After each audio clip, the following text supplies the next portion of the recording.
They were fine.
Okay, thank you. Please be seated. Welcome to the 7th meeting of Municipal Council for this session. I'm going to start with a land acknowledgement. We acknowledge that we are gathered today on the traditional lands of the Anishinaabe, Haudenosaunee, Lenape-Pewak, and Attawandaron peoples. We honor and respect the history, languages, and culture of the diverse Indigenous people who call this territory home.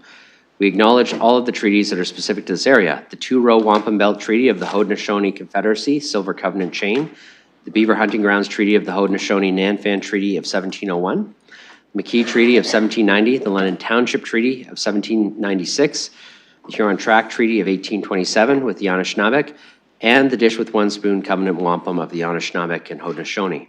The three Indigenous nations that are neighbors to London are the Chippewas of the Thames First Nation, Oneida Nation of the Thames, and the Munsee Delaware Nation, who all continue to live as sovereign nations with individual and unique languages, cultures, and customs. City of London is also committed to making every effort to provide alternate formats and communication supports for meetings upon request. To make a request specific to this meeting, you can contact councilagenda@london.ca or 519-661-2489, extension 2425. And with that, it brings us to our national anthem. Sarah Wiebe is a core member of London Sinfonia's violin section. As an active freelance violinist, she has recorded on Juno-nominated CDs with both the National Youth Orchestra and the children's group Splash and Boots, which I have seen many times, having 4 kids.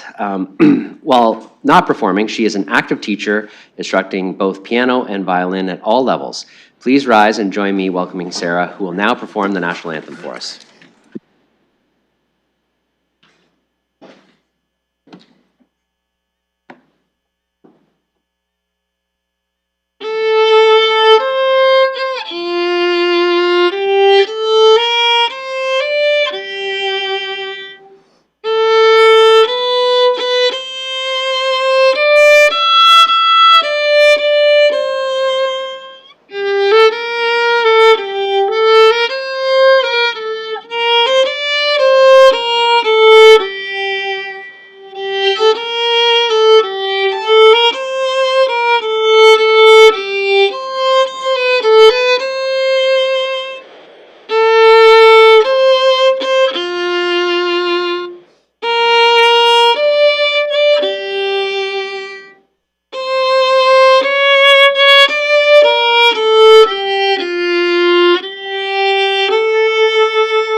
Okay, we're turning ourselves to item 1, which is disclosures of pecuniary interest. I'll look for any disclosures that colleagues might have. Okay, seeing none, then we're on to recognitions. I'm going to start with Councillor Hopkins. Thank you, Your Worship, and members of council. I would like to briefly acknowledge International Thalassemia Day, which will be observed on May the 8th. This day is an important opportunity to raise awareness of thalassemia. It's a serious inherited blood disorder that affects individuals and families in our community and around the world. It also recognizes the strength of those living with the condition, as well as the caregivers, healthcare professionals, and advocates who support them. I want to thank members of our local community who have worked to bring greater awareness to this issue and to highlight the importance of access to care, treatment, and public understanding. I'm joined here up in the gallery, Mr. Carlos Zazuta, who is a board member of the Thalassemia Foundation of Canada and is also a resident in Lambeth. Thank you for being here.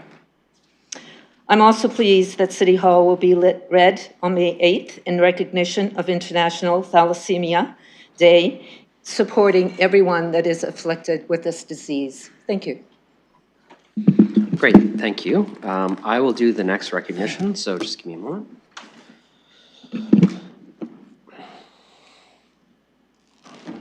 So I wanted to start today by recognizing that the National Day of Mourning is a day where the nation remembers those who were workers who were killed or injured or made ill on the job. I think we first have to recognize the families, friends, and coworkers whose lives have been forever changed by workplace tragedies. As a community and a city, we recognize that every person deserves to be safe on the job. Everyone who leaves home at the start of a shift deserves to come back home. Each number or statistic on workplace injuries and fatalities is a person, a family, and a story that must be told and remembered. We can't lose sight of the fact that workplace injuries and fatalities are preventable. As mayor and council, we all have the privilege of representing our city. With that comes the responsibility of being employers to thousands of people. And it's vital that we work together with our employees to put them first, prioritizing safety, healthy, and respectful workplaces each and every day. There are many groups in the city who work to try to make workplaces safer, and we recognize their continued ongoing work, whether they're organizing runs, raising money, raising awareness, or working to ensure that different organizations have the tools and training that they need to ensure that workplaces are safe. I want to recognize that there was a number of ceremonies today, and a number of members of council were able to attend them or recognize in their own ways. And as a city and a council, we certainly pause to remember all of those who were lost in workplace tragedy, but those who were also injured or did not get to return home in the same way that they left. I just wanted to end because even at the corporation, there have been lives who've been lost over the years, and so I just wanted to end with just a moment of silence for all those who have lost their lives due to workplace tragedies.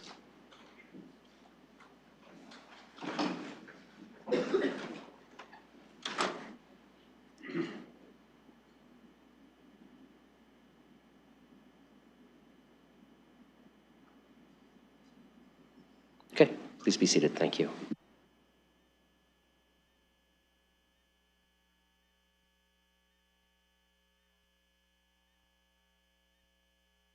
Go ahead, Councillor Trosa. Thank you very much, and I want to thank the mayor for raising that and recognizing it. I was one of the people that was at one of the ceremonies today, and I just want to add that the special focus in London is looking at a very, very particular and emerging type of workplace injury, and that is psychological damage. And there were a number of people in attendance who were able to speak to particular instances of that, and it's also worthy to note that the Lifetime Achievement Award from the London Labour Council for on this issue was awarded to Mr. Steve Holmes, who many of you know. He's an LTC bus driver, and Mr. Holmes recounted several instances over his career of bus drivers being in harm's way with respect to these types of issues. So again, thank you, Mayor, for raising that, and it certainly is an important occasion, and I was very honored to be able to attend one of the ceremonies. Thank you very much. Thanks. Any other recognitions? Excuse me. Okay, seeing none, review of confidential matters to be considered in public. We have none. That brings us to council in closed session. We have 6 items to go into closed session before all of the reasons are on the public agenda. I'll look. That's a lot. Councillor Trosa, could we just have your microphone? Okay. I'll look for a motion to move into camera for those reasons. Councillor Cuddy, seconded by Councillor McAllister. Any discussion? Okay, we'll open that for voting.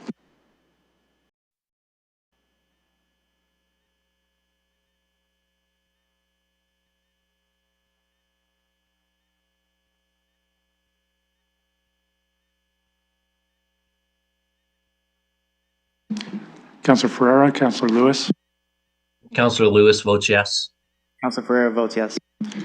Noted. Thank you. Closing the vote. Motion carries 13-0. Okay, we'll be moving to Committee Room 5, colleagues. For the public, you can stay here. We'll return as soon as we're done.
Okay, thanks. Please be seated.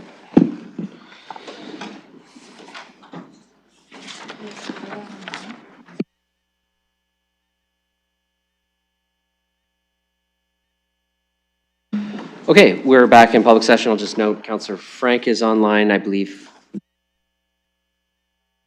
Both Councillor Hillier and Deputy Mayor Lewis will be joining us online potentially shortly.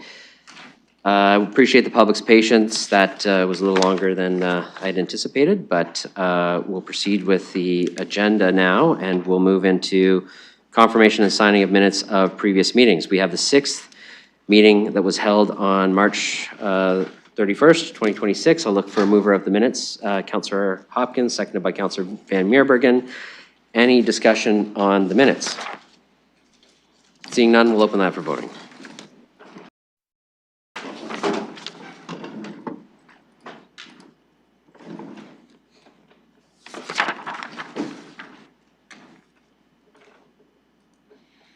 Councillor Frank votes yes. Noted, thank you.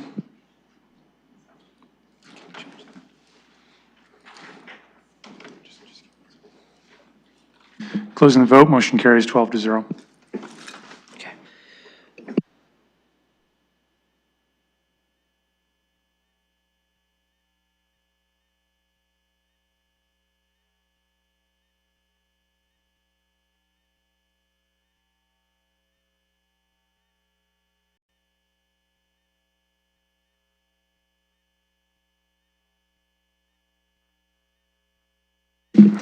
All right, sorry, I was just trying to get out of some reading, but the clerk says no. So the first two items of the communication and petitions are actually expropriations. So we're going to proceed with those two items first, and then every other item in the communications, including all of the addeds, have positions placed in the agenda. They will be referred to those, but we'll do that vote after we do 6.1 and 6.2 first. And so these are expropriations. Just for council and the public's reminder, what we have to do is we have to move into sitting as the approval authority. We then make a recommendation on the expropriations. We then move back out of the approval authority into municipal council, and then we accept and vote on the recommendation made by the approval authority. So it's a little bit procedural, and a lot of reading on my part, but we'll stick through it as pursuant to the Expropriations Act. All right, so I'll read the motion, I'll get a move and seconder. Move that council convene as the approval authority pursuant to the provisions of the Expropriation Act, RSO 1990, Section E26, as amended for the purpose of considering communication number 2 from the Deputy City Manager, Environmental and Infrastructure with respect to the expropriation of lands that may be required for the project known as the Amended Environmental Compliance Approval, ECA, for the expanded W12A landfill. I'll look for a mover and a seconder to convene as the approval authority. Moved by Councillor Van Meerbergen, seconded by Councillor Cuddy. We'll open that vote.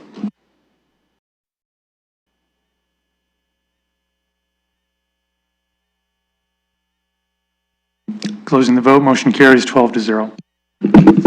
Okay, now sitting as the approving authority, the motion is that on the recommendation of the Deputy City Manager and Environment and Infrastructure with the concurrence of the Director of Climate Change and Environmental and Waste Management on the advice of the Director of Realty Services with regard to the expropriation of lands that may be required to comply with Condition 18 of the Amended Environmental Compliance Approval ECA for the expanded W12A landfill, and that the following actions be taken in connection therewith. A, that council, the Corporation of the City of London, as the approval authority pursuant to the Expropriation Act, RSO 1990, Section E26, as amended, hereby approves the proposed expropriation of lands as described in Schedule A, as appended to the staff report dated April 28, 2026, in the City of London, County of Middlesex, it being noted that the reasons for making the decision are as follows. I, subject lands are required by the Corporation of the City of London for the administrative title cleanup associated with the expanded W12A landfill. B, subject to the approval of a certificate of approval be issued by the City Clerk on behalf of the approving authority in the prescribed form. I'll look for a mover and a seconder for that motion. Moved by Councillor Cuddy. Councillor Van Meerbergen. Any discussion? Okay, seeing none, we'll open that for voting.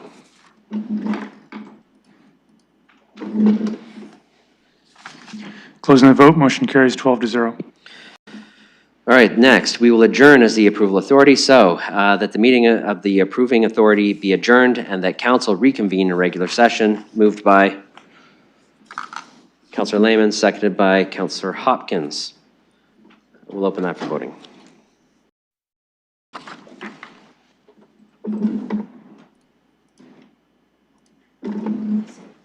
Motion carries 12-0. Okay, now sitting as municipal council, we have a recommendation before us from the approving authority, and it reads as follows, that on the recommendation of the Deputy City Manager, Environment and Infrastructure with the concurrence of the Director of Environment and Waste Management, on the advice of the Director of Realty Services with respect to the expropriation of lands that may be required to comply with Condition 18 of the amended Environmental Compliance Approval ECA with the expanded W12A landfill, and that the following actions be taken. A, the proposed bylaw, as appended to the staff report dated April 28th, as Appendix A, being a bylaw to expropriate lands in the City of London and the County of Middlesex, the expanded W12A landfill project, be introduced at Municipal Council at the meeting to be held on April 28th, 2026. And B, that the Civic Administration be directed to take all necessary steps to prepare a plan or plans showing the expropriation of lands and to register such plans or plans in the appropriate registry or land titles office pursuant to the Expropriations Act, RSO 1990, Section E26, within 3 months of the approval authority granting approval of said expropriation. And C, that the mayor and the clerk be authorized to sign on behalf of the expropriating authority the plan or plans as signed by the Ontario Land Surveyor showing the expropriated lands. And D, that the city clerk be authorized and directed to execute and serve notices of expropriation required by the Expropriations Act, RSO 1990, Section E26, and such notices of possession that may be required to obtain and obtain possession of the expropriated lands. Moved and seconded by Councillor Cuddy, seconded by Councillor McAllister. Any discussion on that recommendation? Okay, seeing none, we can open that for voting.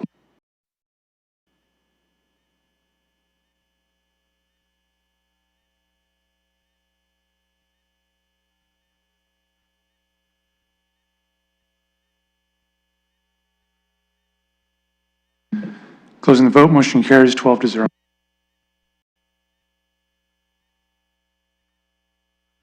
Okay, and just for colleagues, e-scribe is just a little slow, so it might take a moment for those votes to pop up. For sections 6.3 all the way through 6.10, we have various parts of the agenda that those pieces of communications refer to.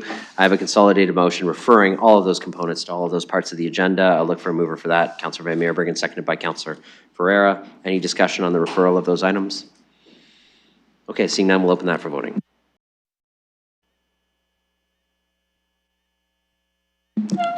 Closing the vote, motion carries 12-0. Okay, item 7, motions to which notice is given.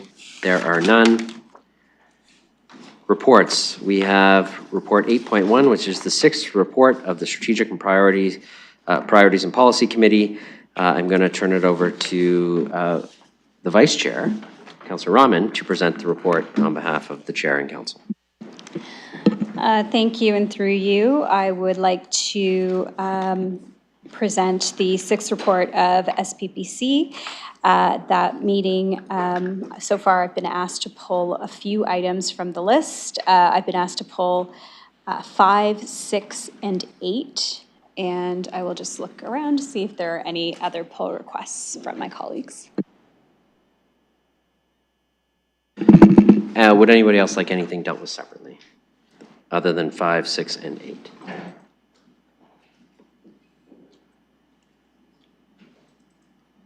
Okay, seeing none, you can prepare a motion. Thank you. I'd like to put items 1 to 4, items 7, 9 to 12 on the floor.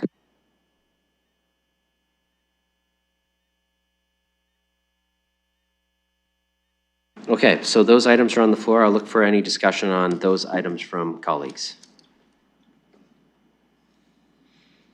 Okay, seeing none, we'll open those items for voting.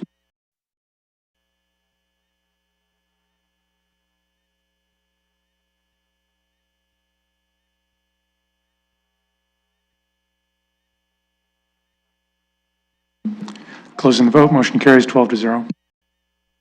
Go ahead, Councillor Rahman.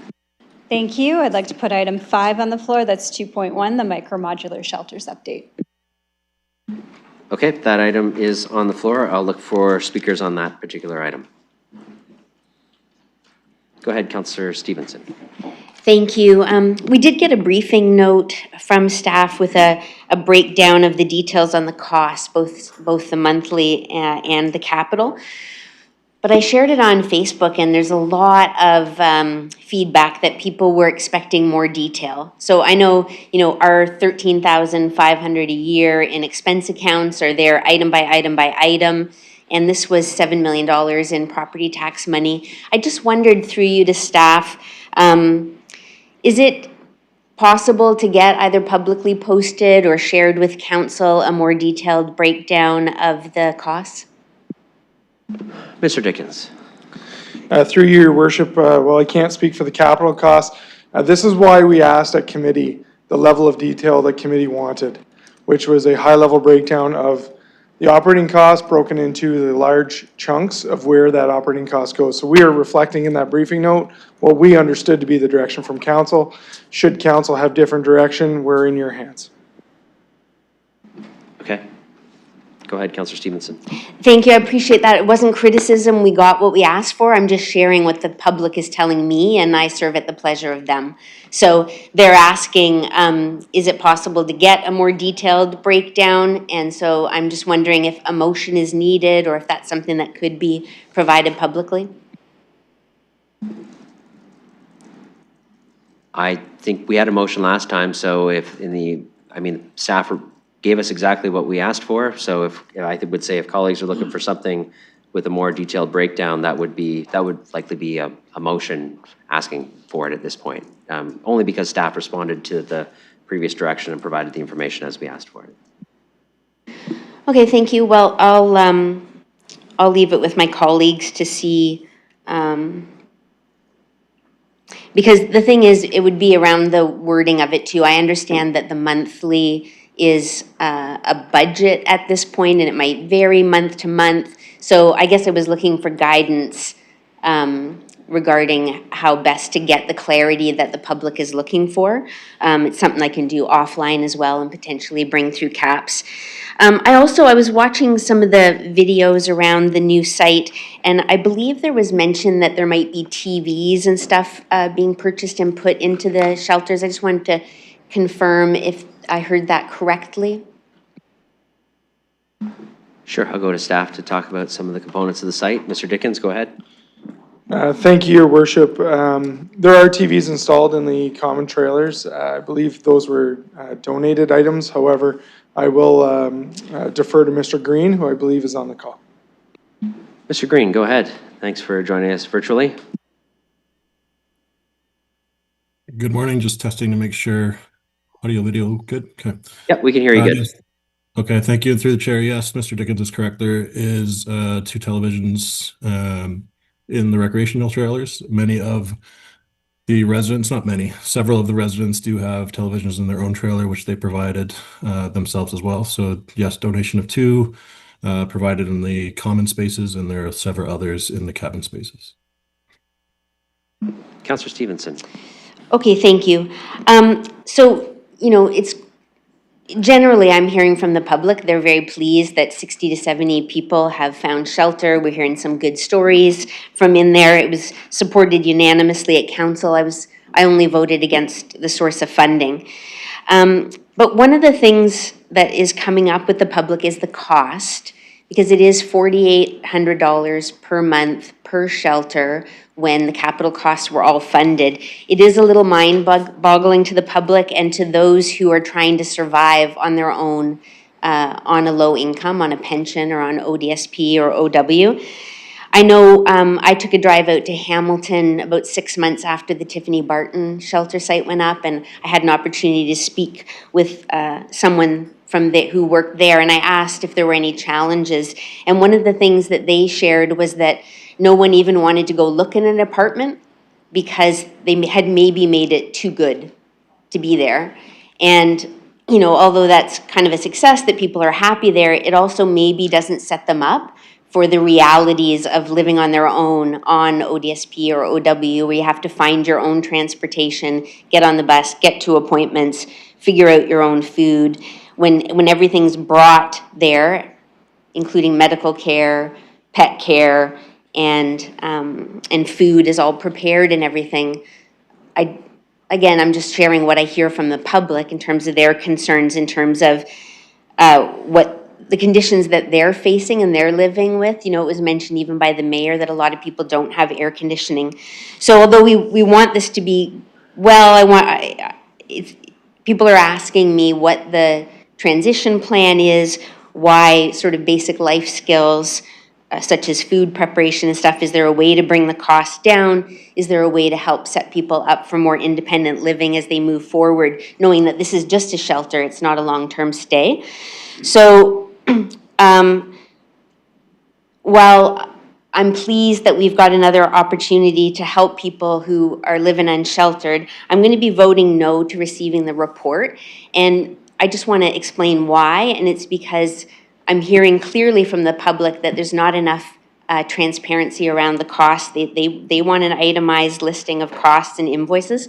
Personally, I understand that.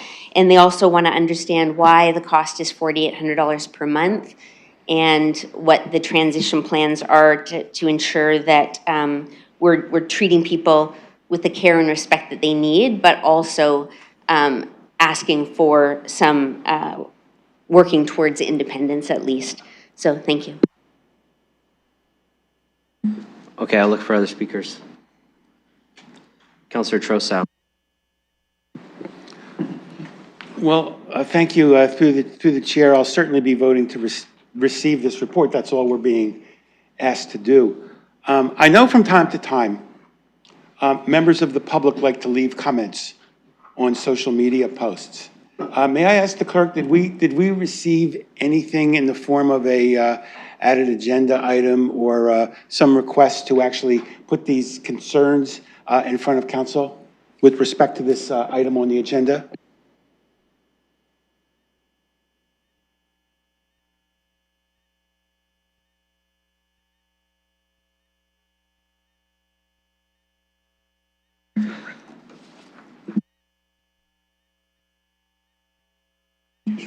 So, Councillor, if you're asking whether all the communications received are on the agenda, all the things that were given to the clerk are on the agenda if they were there on time. I mean, the clerk will not, I mean, she's not going to comment on all those, but things we've received are on the public agenda as per the prescribed timeframe.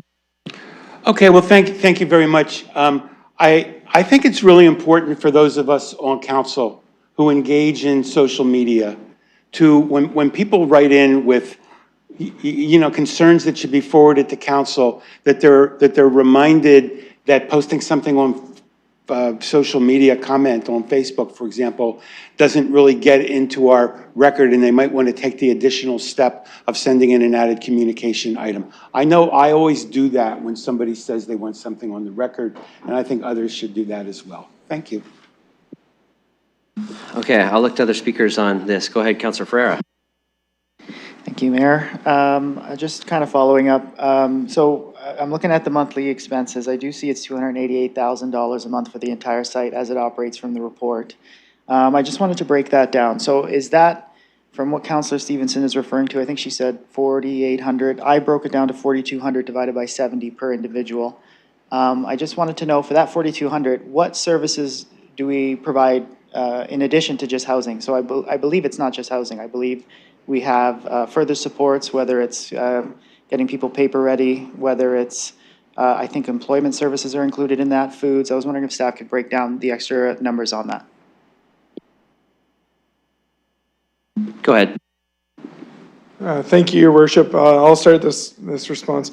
As we shared with council members, those operating costs include the staffing on site, the contracted staffing agency, providing supervision, PSW, all of the services and amenities that have been articulated, daytime transportation services to appointments, scheduled transportation to appointments, custodial and maintenance services, meal service operations, and consumable supplies, cups, cutlery, things like that. Food services are included in that cost. So the provision of daily meals in addition to snacks, so that folks meet their caloric intake. We also have the necessary packaging and delivery of those meals. And then a large portion of the operating cost is also the rental of the trailers so that people have a washroom and a shower to access, as well as the communal spaces. So rental of the support trailers, the maintenance materials and operational supplies that go into running a brand new city facility that opened up in about 70 days. And then, of course, throughout the seasonal operating costs, you have snow removal and garbage collection and things like that. Thank you for that. And the intent is this like a long-term stay at these micro modular sites, or is this more of like a short-term kind of stabilization stay? Because I understand that most, or if not all, of the individuals who are staying there were previously not with housing. Is that correct? Mr. Dickens, go ahead. Thank you, Your Worship. And yes, as is indicated in the SPPC report, every individual that is now benefiting from the services at that site was previously living unsheltered, experiencing direct either street level unsheltered homelessness or encampment homelessness. All of those folks have come there. The intent was, as per the direction, come up with a plan to mobilize a brand new city facility with 60 sleep cabins in 60 days. So the cost is the cost for, and we hear it too, that everybody can build these things cheaper, but nobody was. And that, you know, services can be found that are better or different, but they weren't available. So we are in the reality we're in, and I think it's important for the public to know that in order to move at the pace that we moved, under the direction that we were given, you have to make trade-offs in terms of what is available and what that cost is. The intent of this space was to open it quickly, get people in off the streets and keep them alive, which we have done to this point. In fact, there are already a number of individuals willing to leave this site and move into housing. We expect two potentially moving in by week's end. Go ahead. Thank you. So I guess, you know, like the cost is the cost, and you have to have these trade-offs. And I guess there is, you know, the social cost, the human capital cost, whether it's individuals who are out without shelter or neighborhoods around them. I guess pivoting to that, just focusing on the, I guess, the financial costs, though, I did see from the last evaluation report that the cost of homelessness, unsheltered individuals is around $70,000 to $100,000 a year, which would come out to about $8,300 a year. Is that correct? And if we were to compare the two costs, whether it's $8,300-ish per year for individuals who are outside on the street financially, and that's only on the financial side, to the $4,200 in the micromodular side, I do see financial cost benefit there of it costs the city half. And I'm not even speaking about the social cost when it comes to individuals out on the street themselves. So I was wondering if staff could just kind of point that out for that evaluation report for how much it does cost the municipality and the provincial government and the federal government, I guess all the taxpayers together, how much it costs for one individual being out on the street per year and per month.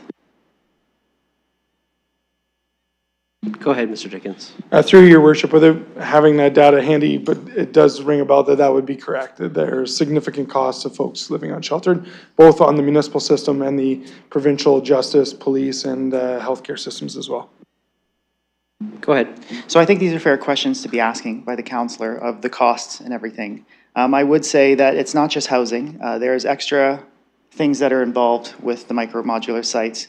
The cost when it comes to individuals who are out on the street, what they go through emotionally and without any housing or any stability is a big cost.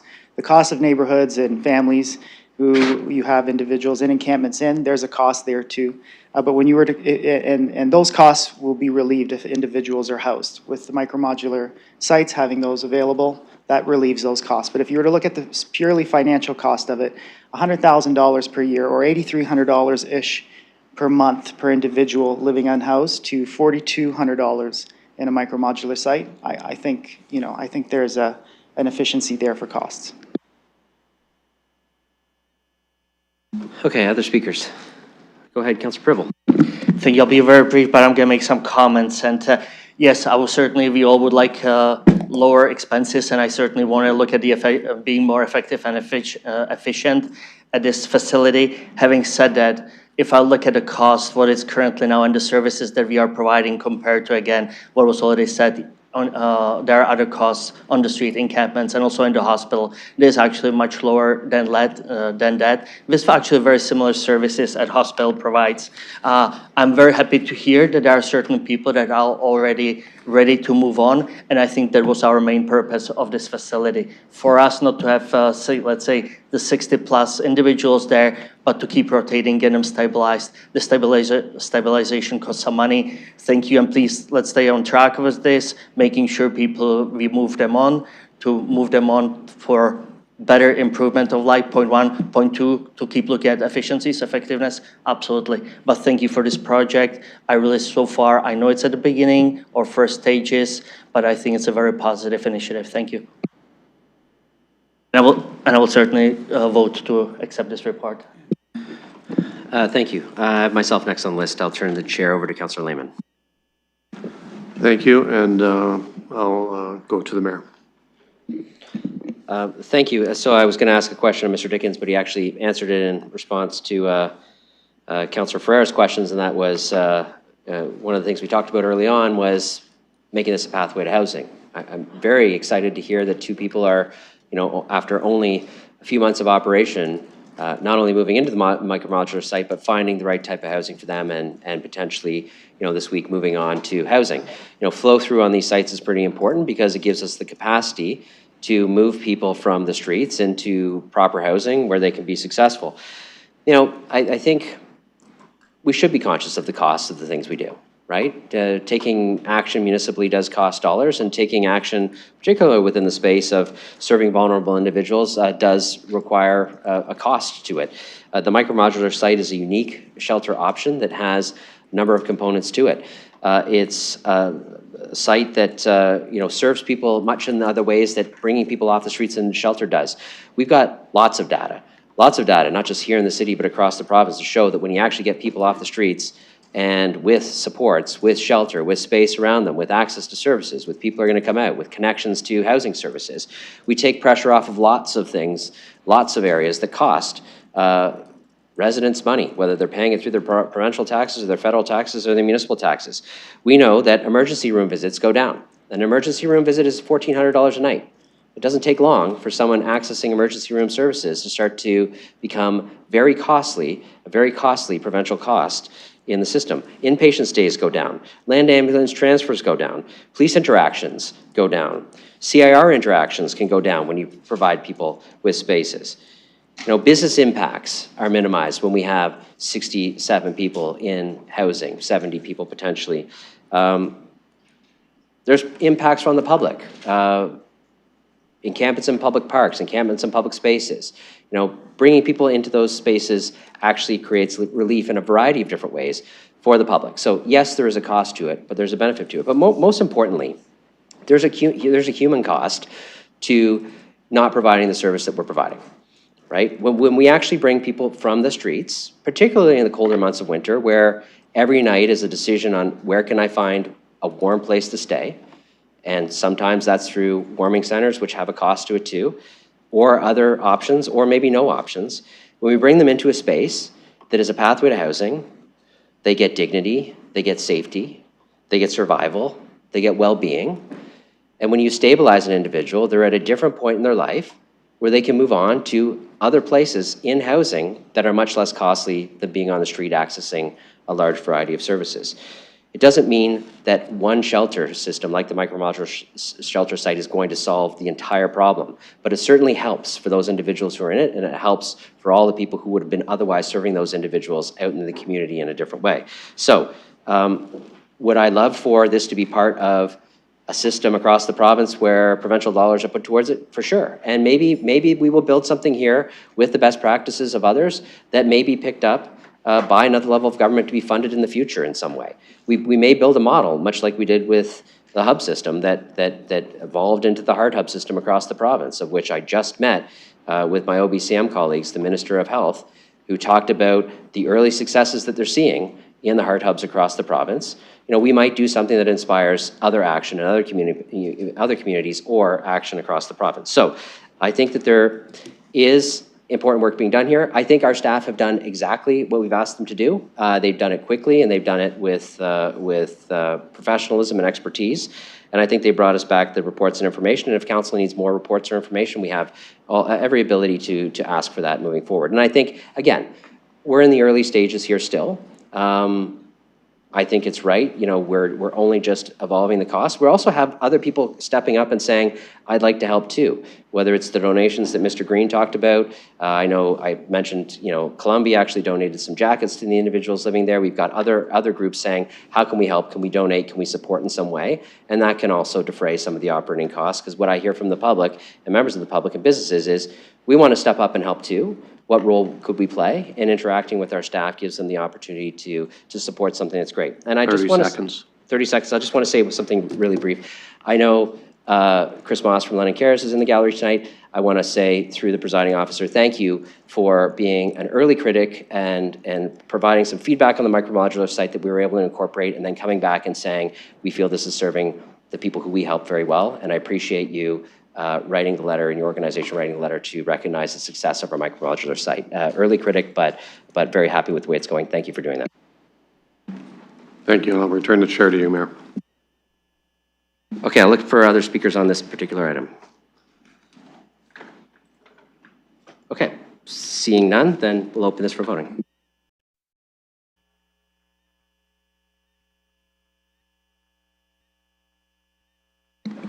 Closing the vote, motion carries 12-1. Councillor Rahman. Thank you, and through you, I've asked Councillor Purple to present the next report, since I voted against. Councillor Pribble. Thank you, and through the chair, I would like to present the 2.2 Housing Accelerator Fund, and I just want to let you know that during the PAC committee, there were two parts. Part A, which was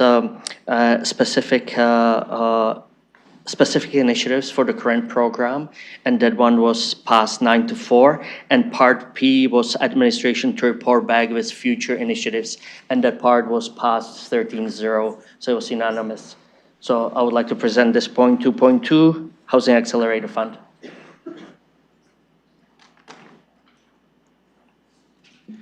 Yes, and just 1 second, Councillor, because there was a memo circulated from our staff about a bylaw that requires an amendment to this piece. So before we get into maybe dividing things up or doing anything different, I'd like to take care of that. So just give me 1 sec.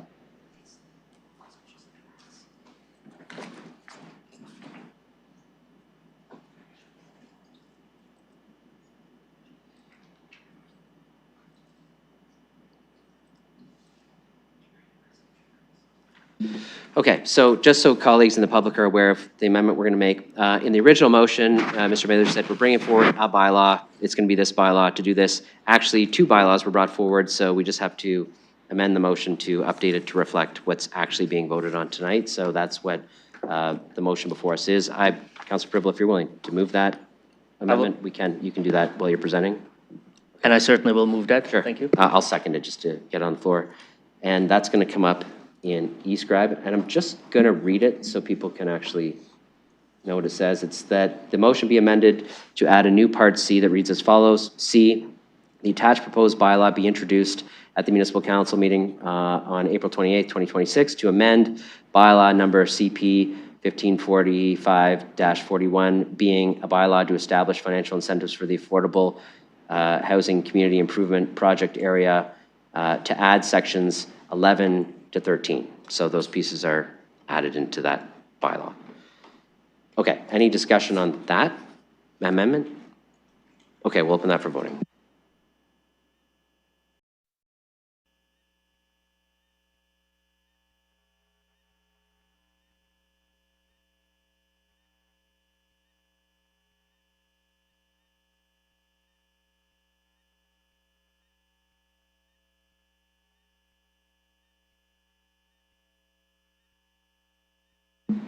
Closing the vote, motion carries 13-0. Okay, so now we have the as amended motion I'll have Councillor Pribble present that. It needs a seconder, so I'll second it. Okay. Okay, now we can have discussion on this as amended motion. I'll look to speakers.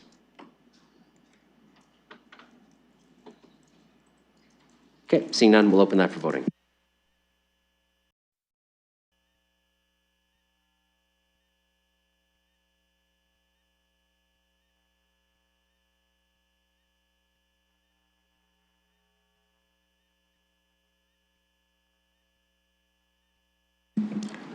Closing the vote, motion carries 11-2. Okay, Councillor Pribble. Thank you for that, and I would like to return the chair to Councillor Rahman, the chair of the committee. Thank you. Well, I have the chair, but she can continue to present the report, so you can relieve, and Councillor Rahman, as the vice chair of the committee, will present the further components of the report. Thank you, and through you, I will put on the floor item 8, 4.2, the London Transit Rapid Transit Operational Readiness Review. Okay, that is on the floor. I'll look to speakers to this item. Go ahead, Councillor Van Meerbergen. Thank you, Mayor. If you could call B separately. So B, like section B, Councillor? B? Okay. Yeah, we can for sure do that. Okay. All right, but is there any debate or discussion on the overall item? Councillor Hopkins, go ahead. Yeah, thank you, Your Worship. I just wanted to make a comment. This is on 4.2, but I know we're receiving 3 items, and I'm really excited about the transit, rapid transit operational readiness as we go forward. It's been a number of years. I know we are directing LTC to come back to us with a report at the end of Q4. I just want to make a comment. I know we may not be here as a council when that report comes back, but I would encourage LTC to even give us a bit of a progress report to this council. So very supportive of this going forward. Okay, thank you. Any others? Councillor Trossat? Thank you very much through the mayor. I thought long and hard about putting forward a formal amendment on this, and I decided not to at the last minute, just in the interest of removing some complexity from our deliberations here. I am a little concerned that this, if this doesn't come back until the end of Q4, it could be a new council, possibly. Q4 is the end of December. Yeah, a new council perhaps at one of their first meetings. And I'm just wondering, short of making an amendment, is there some way we could like nudge this a little bit to get it back before this council, before we go? Because I just am a little uncomfortable with the length of time this is sitting out there. Well, I can go to Ms. Scher. I'll just note that it says no later than Q4, and Transit Commission certainly could endeavor to try to do it faster, but it kind of be up to them at this point based on the way the motion is worded. But I'll go to Ms. Scher. Thank you, Your Worship, and you have stolen my answer, but agreed. So this will now go to London Transit Commission for their receipt and direction to their staff. That would be an opportunity to have a discussion about whether those timelines could be flexible. The timelines we have in place are the ones that we discussed with our colleagues, but certainly between council and its commission, there may be that opportunity. Okay, so what I'm hearing then through the chair is I would have the opportunity as a member of the LTC board to encourage them to come forward with the report earlier than the end of Q4. So yes, I think that's exactly what Ms. Scher and I said. The council's request is no later than. There's nothing stopping somebody from doing something faster, given it's obviously a discussion, debate, resources, but that doesn't need to be discussed here. That can be discussed at the Transit Commission. That's right, and I appreciate that. And in light of the fact that it would be a request to the Transit Commission staff, I think I'll not take that matter up here, but I will take it up later at the Transit Commission. The only thing that still concerns me is that we don't have a reflection of the receipt of the Stantec report in our minutes. And I just want to make sure that members of the public can access the Stantec report through our minutes or agendas. Is there some way that we could, without having to make a motion, just agree that we're going to put that online with respect to these materials? Or would I need to make a motion saying it's further noted that we received the Stantec report and that be reflected in the minutes? Go ahead, Ms. Chair. Thank you, Your Worship. As per the discussion at SPPC, we are looking at a way to get that online, and as soon as we have that link available, we will share it with all of council. Thank you. I appreciate that. I will not be making a motion then. I just want to strongly recommend to the public that I feel that the Stantec report was presented in a way, different people like to take information in different ways.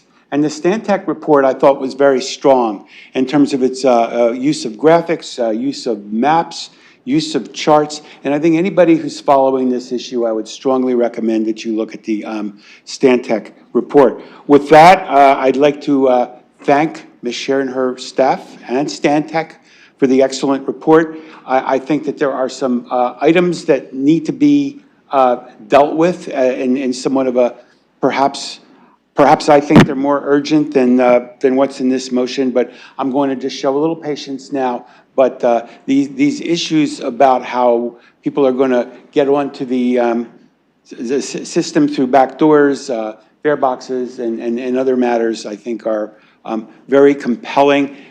So I'm just going to leave it like this. Please read the Stantec report. And thank you for indulging my questions. Great. Any other speakers to this? Okay. Seeing none, so that's,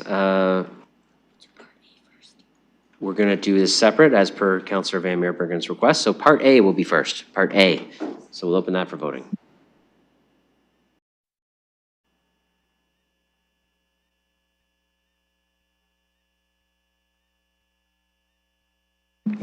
Closing the vote, motion carries 13-0. And next we'll do Part B. Okay, we're going to open that now.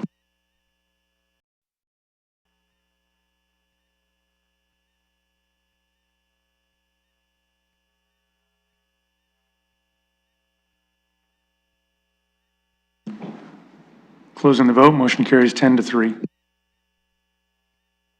Thank you. That concludes my report.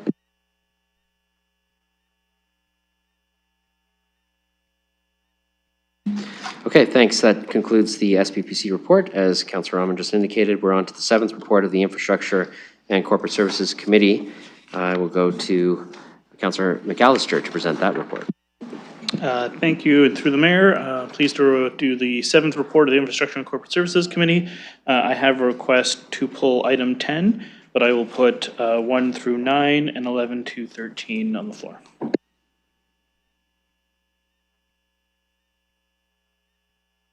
Okay, so 10 is pulled. Would anybody like anything else separated from this? Councillor Stevenson, go ahead. Yeah, apologies, I meant to ask for 12 as well. Okay, we can do 12 separate too. So 10 and 12 are separate so far.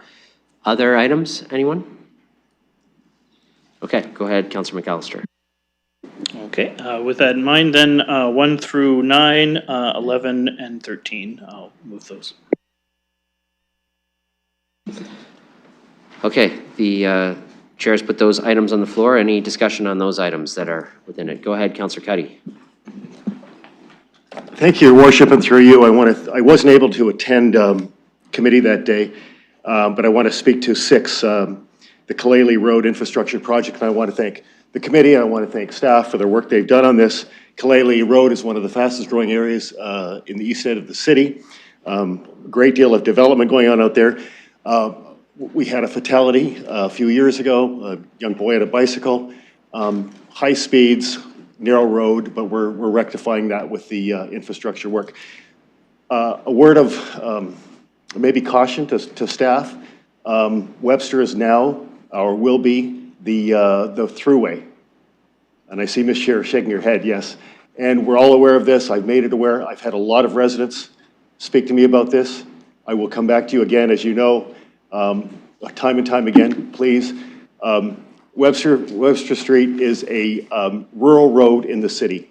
It has no street lights and it has no sidewalks, and it is narrow, and people drive fast through there. So I plead you, please take care of my residents on Webster Street during the construction. And again, thank you, staff, for the work you've done. Thank you, committee, for the work you've done. Okay, Councillor Hopkins, go ahead. Yeah, thank you, Your Worship, and I'd like to pass my thanks through you to the committee on, let me see, number 5, 2.4, which was the contract amendment, detailed design for Southdale Road. Thank you for allowing those additional improvements to complete Southdale Road West improvements. And I also want to make a comment on number 11, which is by Ontario Act Bill 72 municipal implications.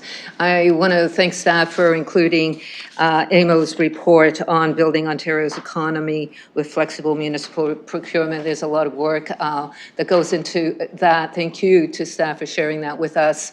I have such respect for AMO staff and the work that they do, and on behalf of not only the City of London, but all municipalities, so thank you.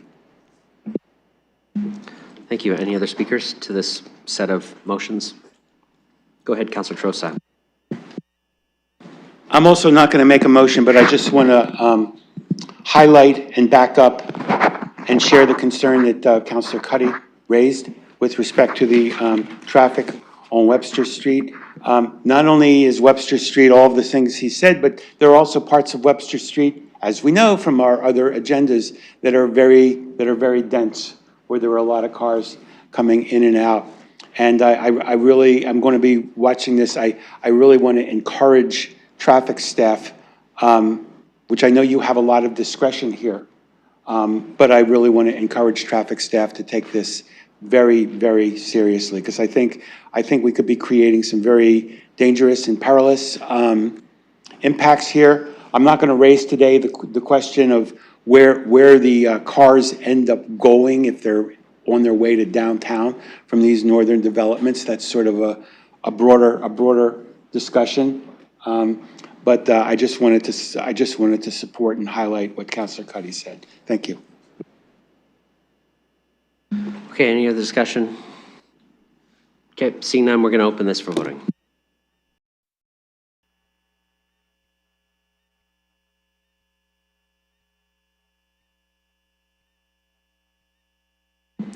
Closing the vote, motion carries 13-0. Go ahead, Councillor. Okay, I will put item 10 on the floor. All right, item 10 is on the floor. I'll look for any speakers on item 10. Go ahead, Councillor Stevenson. Thank you. I just wanted to quickly explain again my no vote and reiterate again, it's not a criticism of the staff or the report that was written. It's really just me trying to find an opportunity to share some of my concerns. And I understand that they may not even relate exactly to this, but this is my opportunity where I have people reaching out to me around the procurement about some issues. I heard some concerns about last minute changes, about an inability to enter info, that the lowest bidder wasn't awarded and there wasn't a satisfactory for them opportunity to go through that process. I also heard from a local charity that lost a long time contract to a first time RFP. Again, I get this isn't a criticism of the report before us. It's just my opportunity to put on the record that I have some concerns around the procurement as it is, and also some of the things that are going to be coming forward with the new procurement policy that we have. So I just, as I said, just wanted to be clear on why, what my no vote represents, and it's not a criticism of the report that the staff wrote here particularly, just expressing some of my concerns through this vote. Okay, any other speakers on this one? Seeing none, we'll open that for voting.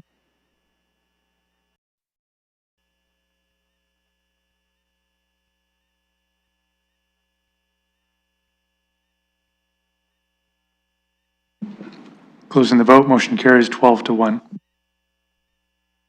Councillor McAllister. I will look to put item 12 on the floor. Okay, item 12 is on the floor. I'll look for speakers on item 12. Go ahead, Councillor Stevenson. Thank you. This one I spoke more about at committee. I just want to summarize again here. I'm voting no to receiving this report specifically because I just have a different idea of the level of transparency that I expect as a counselor and that the people that I represent are telling me that they want to see as well. We have a $1.4 billion budget, and we are being provided one line with a net tax amount to compare. I understand, and I've spent some time going back through the open data and some of the plans that are available online. I just believe that, first of all, the level of data that it was available in 2015, I can't find there. And second, in the plans, I just think it should be right there for council, on the public record, easy for the public, not necessarily a link for them to go research or try to figure out how to use an Excel file, but it should just be right there, even as limited as the 8 or so lines per area that we had in 2015. I think it's interesting to see the decrease in publicly easily available data included in the budgets over the last 10 years. And so I really feel strongly about this, and so that's why I'm going to be voting no here. Okay, any other speakers? Go ahead, Councillor Pribble. Thank you. I would like to make a comment because part of this report is a recommendation from RBC Place, our convention center, as a surplus.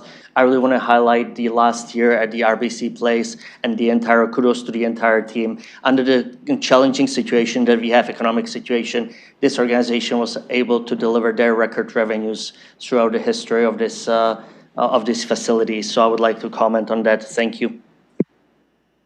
Thank you, Councillor. Any other speakers? Okay, we'll open item 12 for voting.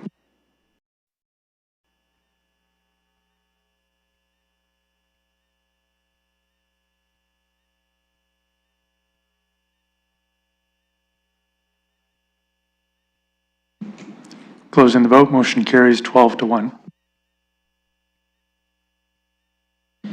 All right, Councillor McAllister. Thank you. That concludes the 7th report of the Infrastructure and Corporate Services, and I would now like to move on to the 8th report of the Special Infrastructure and Corporate Services Committee meeting we held. Yes, from all the way back to yesterday. Okay, go ahead and present that, Councillor. Okay, we just have the 2 items, so I will move item 1 and 2, and I have not been made aware of any pull requests. Okay, councillors put those on. Well, we're not going to put them separate because it's disclosures in one item, but I'll look for any discussion on this one. I'm going to say some words, so I'll turn it over to Councillor Lehman to present. Thank you. I'll go to the mayor.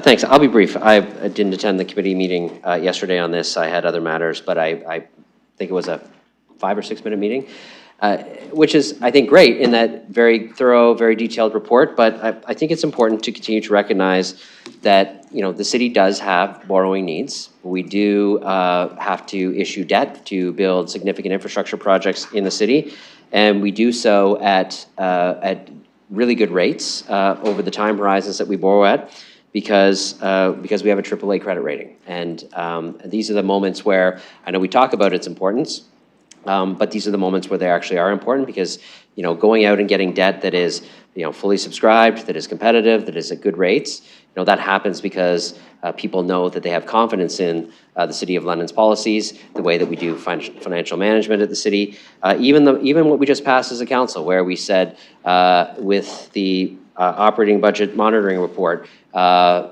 portion of that money is going towards, you know, debt avoidance, infrastructure gap, and the pieces that I know from the engagements I have with our credit rating agency, the things that they monitor fairly closely, and that it continues to allow us to have a good credit rating, which allows us to do what the debentures report says, and that's borrow at a decent rate.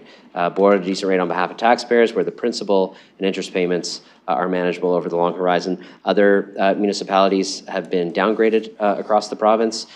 We are vulnerable, obviously, because we are subsidiary to the province of the general situation in the province, but irrespective of that, I think we've done a great job sticking to a long-term financial management plan that has allowed us to keep that credit rating in place, which allows us to borrow at the rates that you see in this report, both this current debt issuance as well as the historical rates that you've seen across that, which are very competitive in the industry.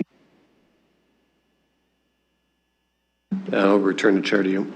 Okay, anyone else excited to talk about debentures? Just me. Okay, all right, we'll open that for voting.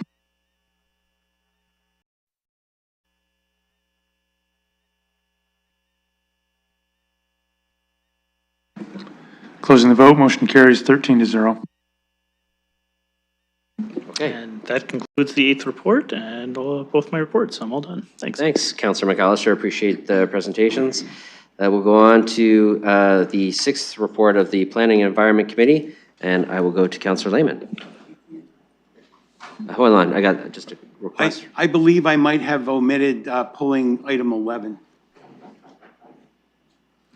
Windermere Road. Yes, 11 was not pulled.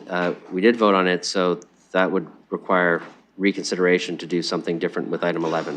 Well, we haven't voted on the, no, we haven't, we're just getting to the report. Oh, you mean in the PEC report? I thought you meant 11 from the last report. No, All I right. don't need to vote on the debentures, that's good. No, okay, well. No, Windermere Road. Okay, if you're talking about Planning and Environment Committee, we're going to circulate to ask you for that in a second, Councillor. Go ahead, Councillor Lehman. I just want to make sure we're okay. I'm not going to do anything, I just want to make sure. Councillor Trossau, can we have your microphone, please? Thanks. Thank you. Pleased to present the 6th report of the Planning and Environment Committee. I've had a couple of requests to pull some items. Item 6, item 10, item 11, item 13, and item 18. Okay, that sounds like it accounts for Councillor Trossau's request, so you should be good, Councillor. So far that's 6, 10, 11, 13? 13. And 18. Correct. Okay, anybody want anything else dealt with separately? All right, go ahead, Councillor Lehman. So I'll move items 1 through 5, 7, 8, and 9, 12, 14, 15, 16, and 17, and 19. All right, that will be moved by the chair. Any discussion on all of those items, or any of those items, I should say?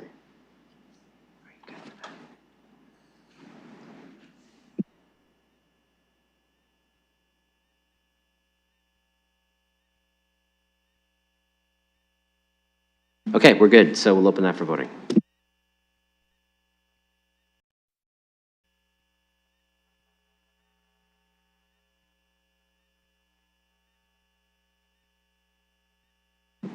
Closing the vote, motion carries 13-0. All right, go ahead, Councillor Lehman.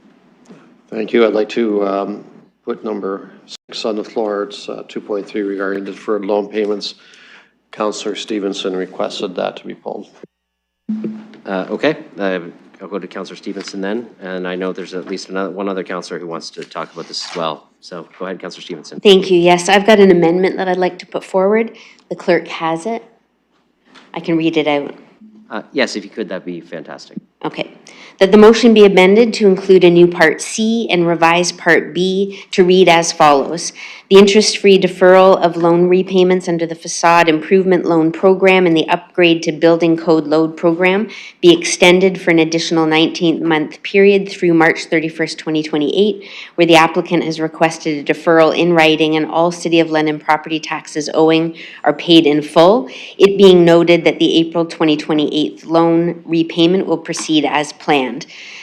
And that the civic administration be directed to undertake a one-time transfer of a 1.15 million from the Economic Development Reserve Fund to the CIP Reserve Fund to offset the financial impact of the deferral in Part B above. And I believe I have a seconder in Councillor Pribble.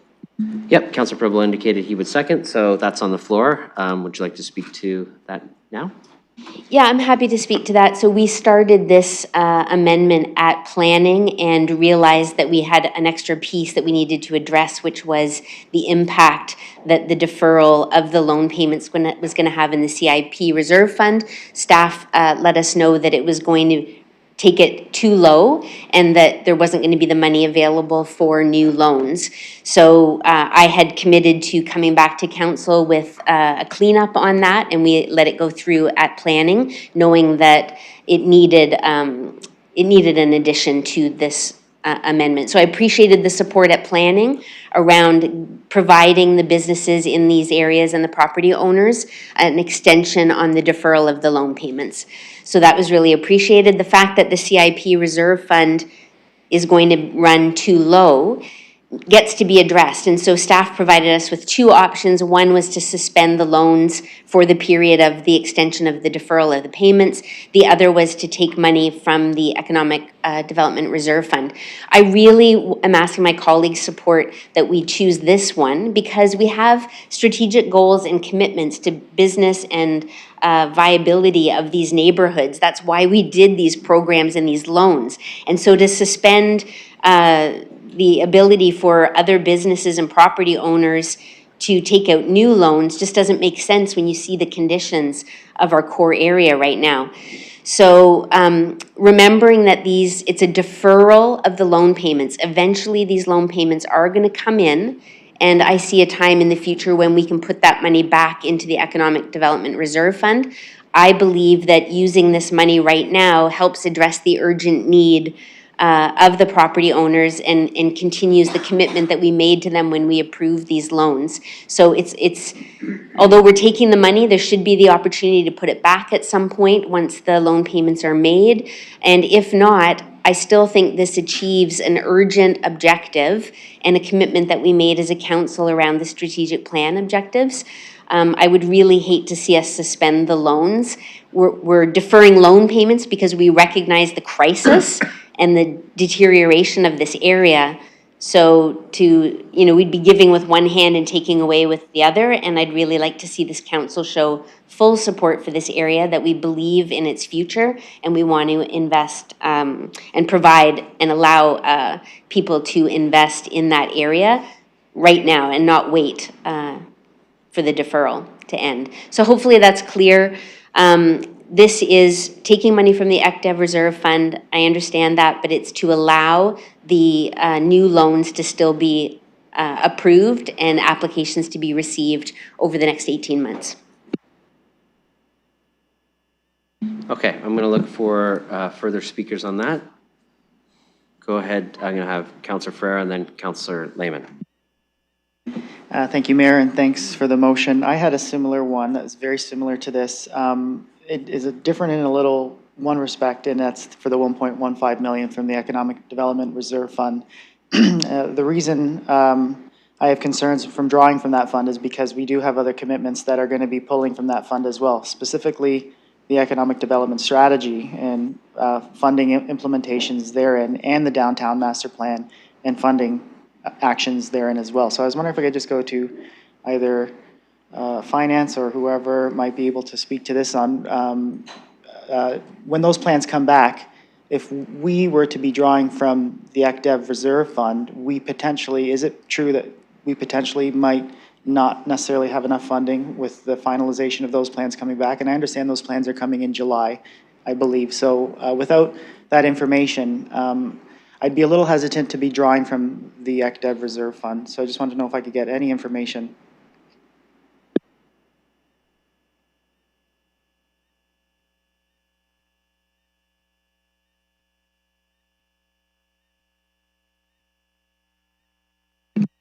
Go ahead, sorry. I'm working the language. People are asking for things. Go ahead. Thank you, through the chair. So yes, the master plan will be coming forward. As I understand it, a lot of those costs and funding will be up to council to determine how to proceed and at what timing. I do suspect that particularly for the bigger ticket items, the ECDEV Reserve Fund will not have a balance sufficient enough to support those, and that they will need to go forward through the next multi-year budget. I anticipate a large number of those because they will likely have bigger ticket, potentially items that would need to be funded are likely not going to be sufficient through the ECDEV Reserve Fund to fund. Mr. Murray is online. He can provide what the current balance is in the Economic Development Reserve Fund, but certainly for an interim, this would be the only source if the desire to defer the loan repayments at this time would be available to allow those loans to continue. Go ahead, Councillor, or go ahead, Mr. Murray. Oh, thank you. And through you, I will confirm that the current balance of the Economic Development Reserve Fund is in the ballpark of approximately $10 million. There are some approved commitments out into future years, but as noted, there is uncertainty as it pertains to upcoming plans that may require funding through the reserve fund into future years as well, subject to, of course, the multi-year budget process. Councillor Ferreira. Okay, thank you for that. So speaking to both the economic development strategy that we're working on in the downtown plan, are there going to be interim items that we would be looking to action, and those are coming from the ECDEV Reserve Fund? I understand the plan is not finalized yet, but I was wondering if I could get any hints.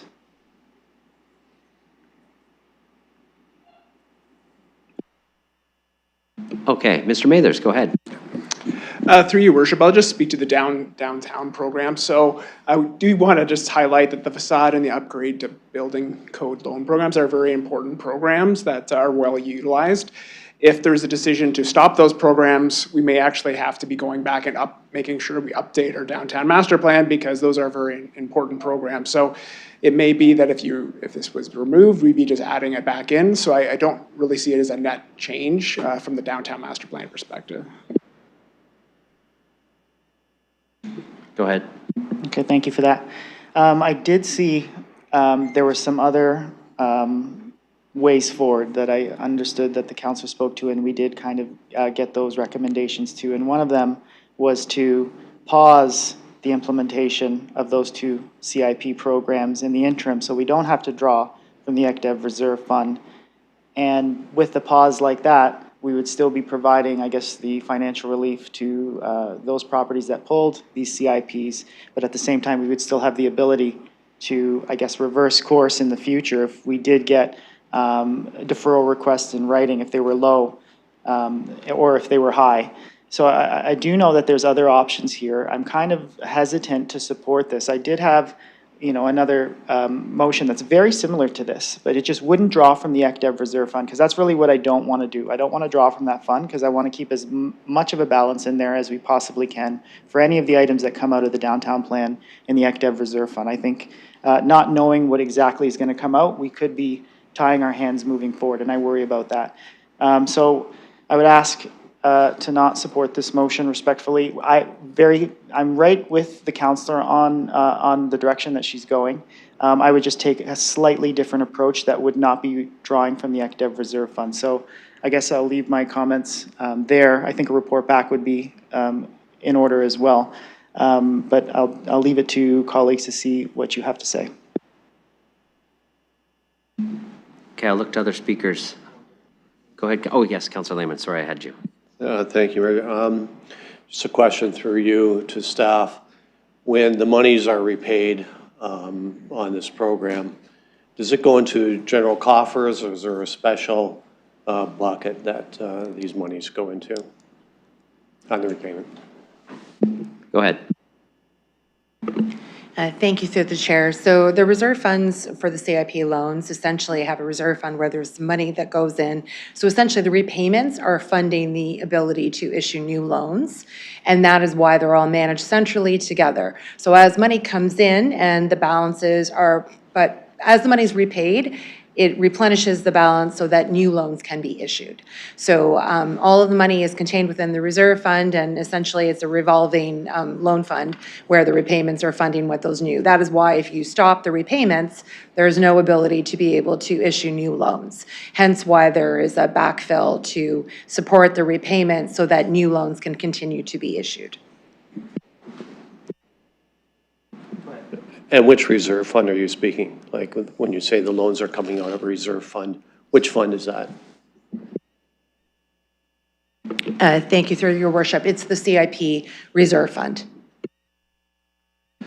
Would it be possible to direct the loans that are the forgiveness that we're giving of, I think it's 1.5 million, to have those funds being repaid into this, instead of into the CIP, but back into the ECDEV fund that we're looking at, what this motion proposes? We're taking money out of that fund, or that reserve fund.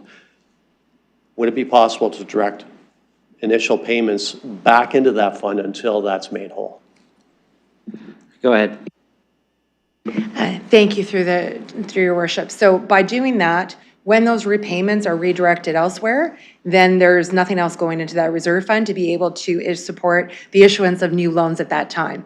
So as soon as you stop repayments from going in, that's when you will stop the ability to issue new loans, because that's how new loans are funded. So consider it a coffee cup. When you finish it, you're filling your cup so that you can drink some more. It's essentially trying to keep the cup full so that we can continue to issue new loans when and if they're requested.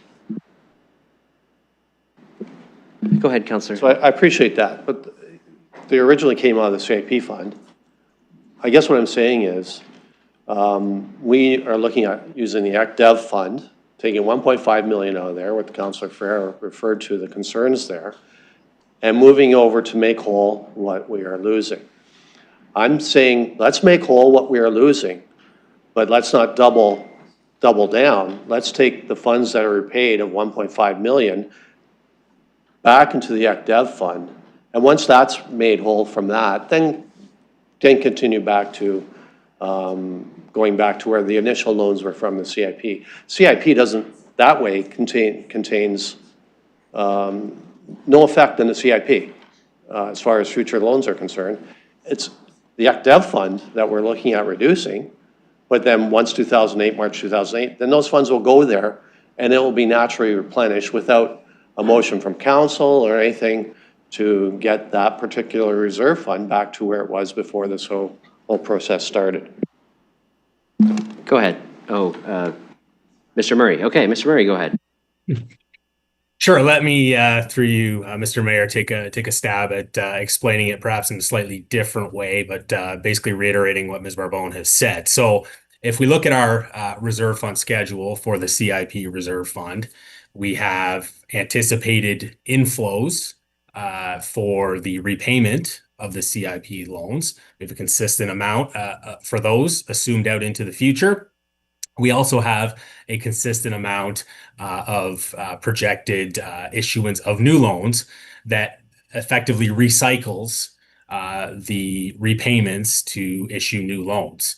So that if that cycle is interrupted, there is a need to ultimately backfill for those inflows that are not coming in to the reserve fund. So, in other words, whether there is a disruption of the projected inflows in the short term or a reduction of the inflows in the future because those inflows are being redirected instead to the Economic Development Reserve Fund.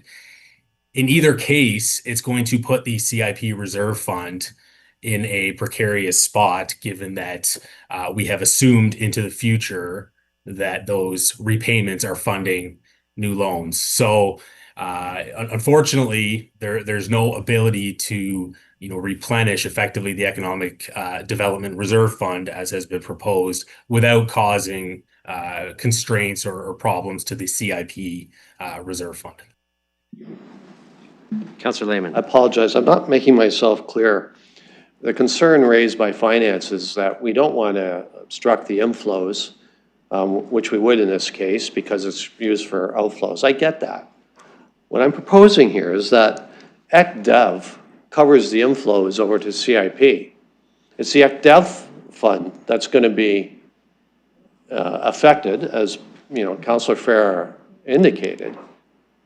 The CIP is going to be fine with Councillor Stevenson's motion. It's going to be fine.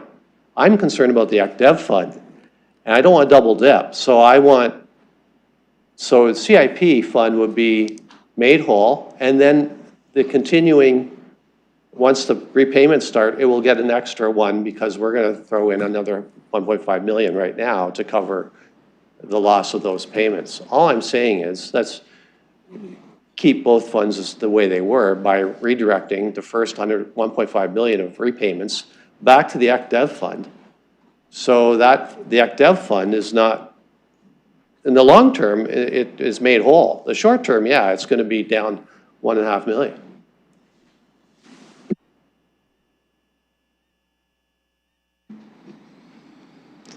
Mr. Murray or Ms. Barbone?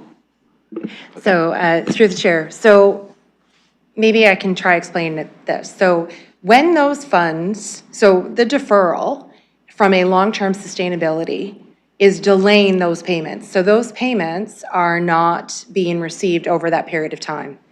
Over that same period of time, we expect to issue those same amount of loans.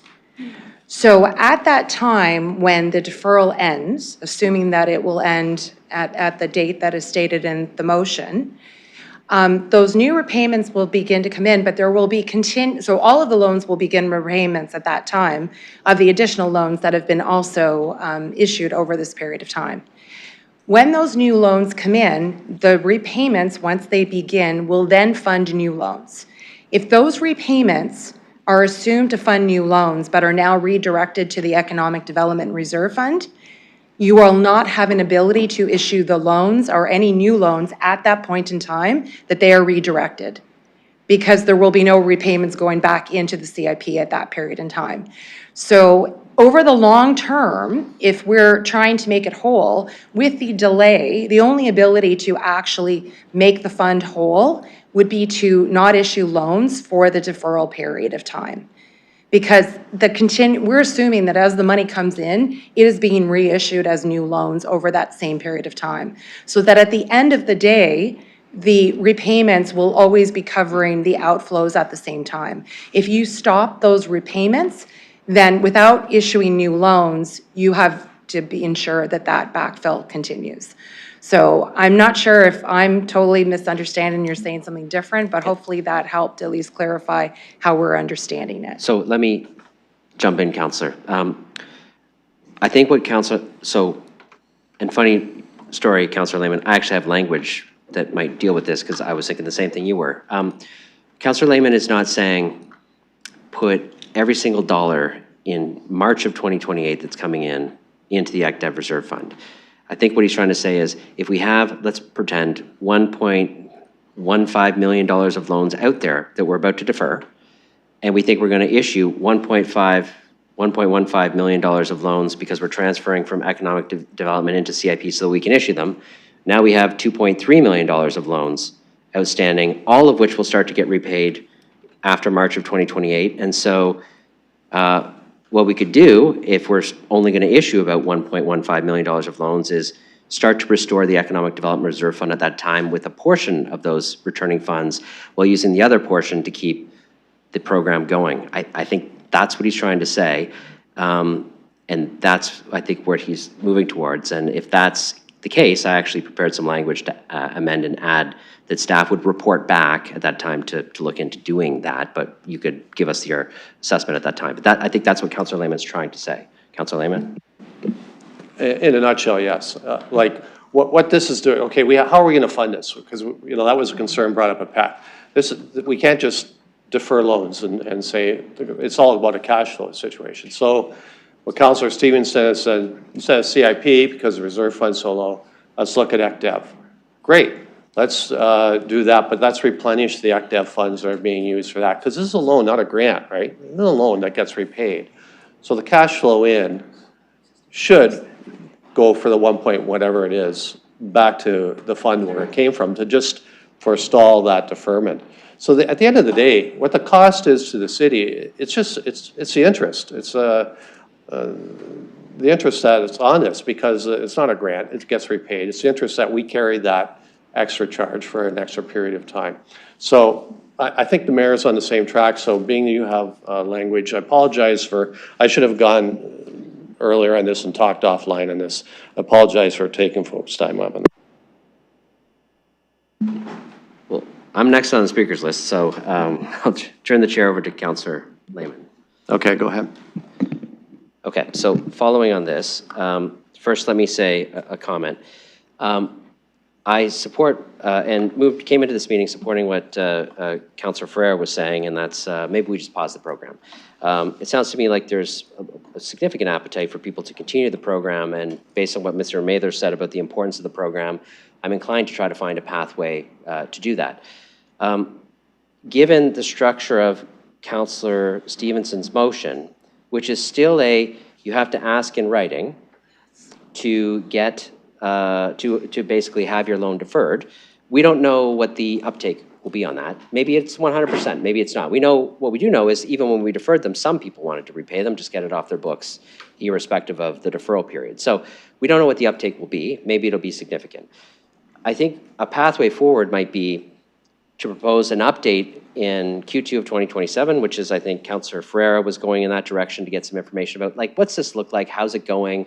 Are people actually, applying for the deferrals? To what degree? How many new loans have we issued if we go with Councillor Stevenson's motion?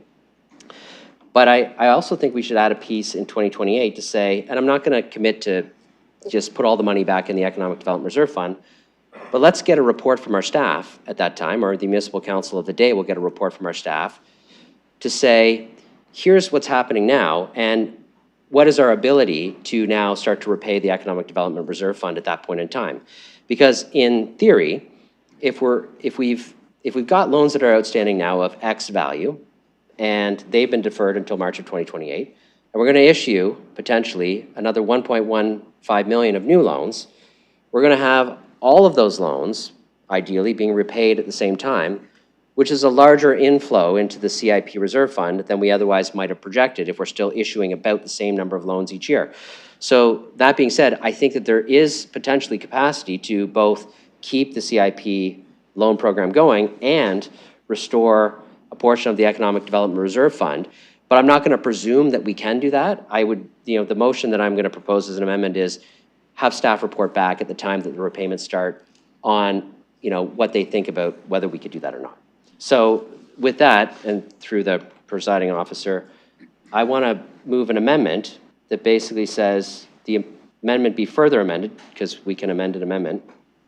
The Civic Administration be directed to report back at a future meeting of Planning and Environment Committee with an update on the Community Improvement Plan loan program once payments resume to restore the draws to the Economic Development Reserve Fund. So that's the March 2028 or after report. And further, the Civic Administration be directed to report back at a future meeting of Planning and Environment Committee by Q2 of 2027 with an update on the Community Improvement Plan loan program. So just give us a status update on how things are going about a year from now to say this is what it looks like. Are people actually taking us up? Are we still issuing new loans? But ultimately, by March of 2027, you're going to get back to us and say, yeah, we can actually, we've got double the amount of money coming in, or maybe 1.7 times the amount of money come in. We can still keep the CIP reserve fund whole and put some money back into ECDEV at a time when we might need to be spending it for things like downtown plans and economic development plans in the future. So that's the amendment that I would like to put on the floor, if there's a second. Okay, I'll look for a seconder for that. Councillor Stevenson has seconded. I'll look for comments or questions on that amendment. Can we get that up on eScribe? Let me know when that's up there so councillors can read it. And I'll just apologize. They should have just worded those in the opposite way so that the Q2 2027 report is first and the March, kind of post-March 2028 report is second, but they're both there and we can clean up that language.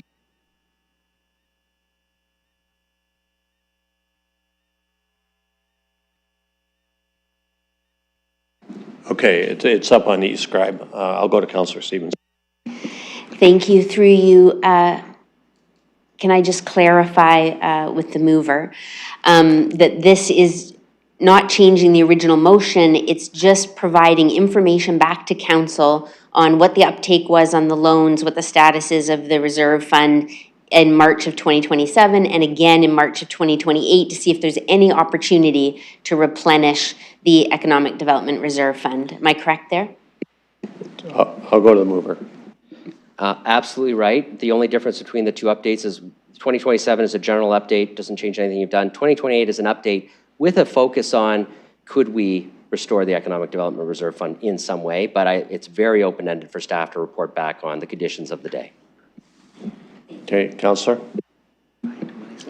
Thank you. And there's a request for clarification that the 1.15 million is still transferring as of now to make sure the CIP reserve fund is there, ready for new loans, and that Yeah, there's nodding happening.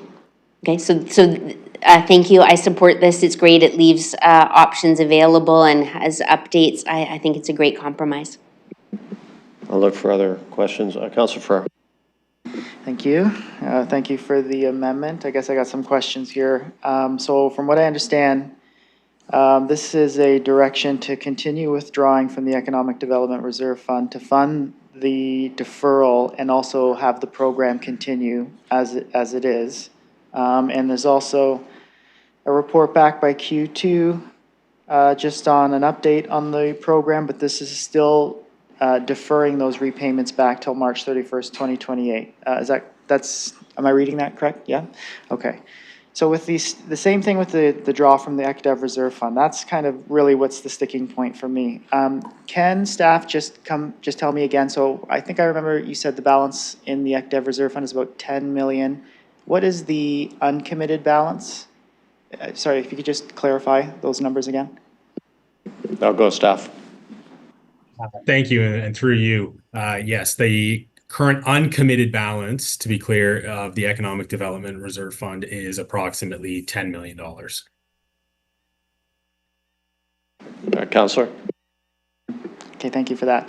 And I know we don't necessarily know what's coming out of the downtown plan or the economic development plan. So I just need to kind of see if I can get some more information on that. Is there going to be any interim items that are going to require money for those two plans? So when they come to council in July and get ratified at the end of July, any quick start actions or anything like that would draw off of the economic development reserve fund? I'll go staff.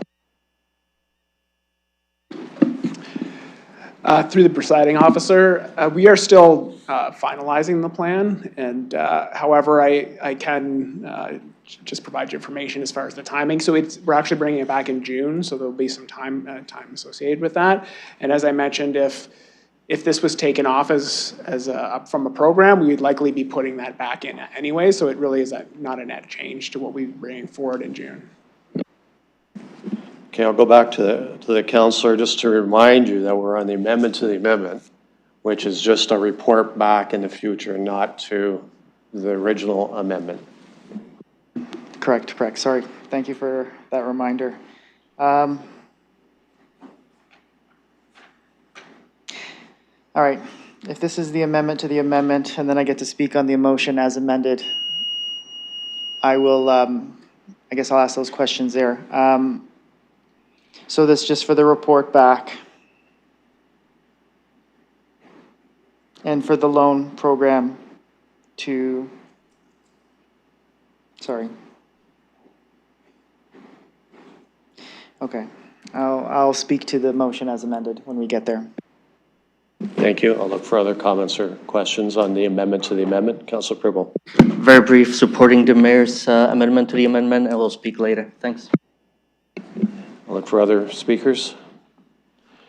I'll just, from the presiding officer, I would have preferred to see a direct commitment to it going back to the ECDEV fund, because this does open a door to taking those funds to another direction, depending on the actions of the future council on this. That being said, this is good enough for me. I think different pressures will be at that time. And who knows, as Councillor Ferrer mentioned, we might need even more capital and get the plans that we had in time. So I will support this. So I'll look for any other speakers to this amendment to the amendment. And seeing none, we will call the vote on the amendment to the amendment.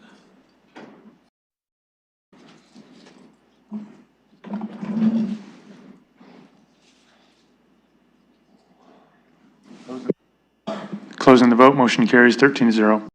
And I'll return the chair to the mayor.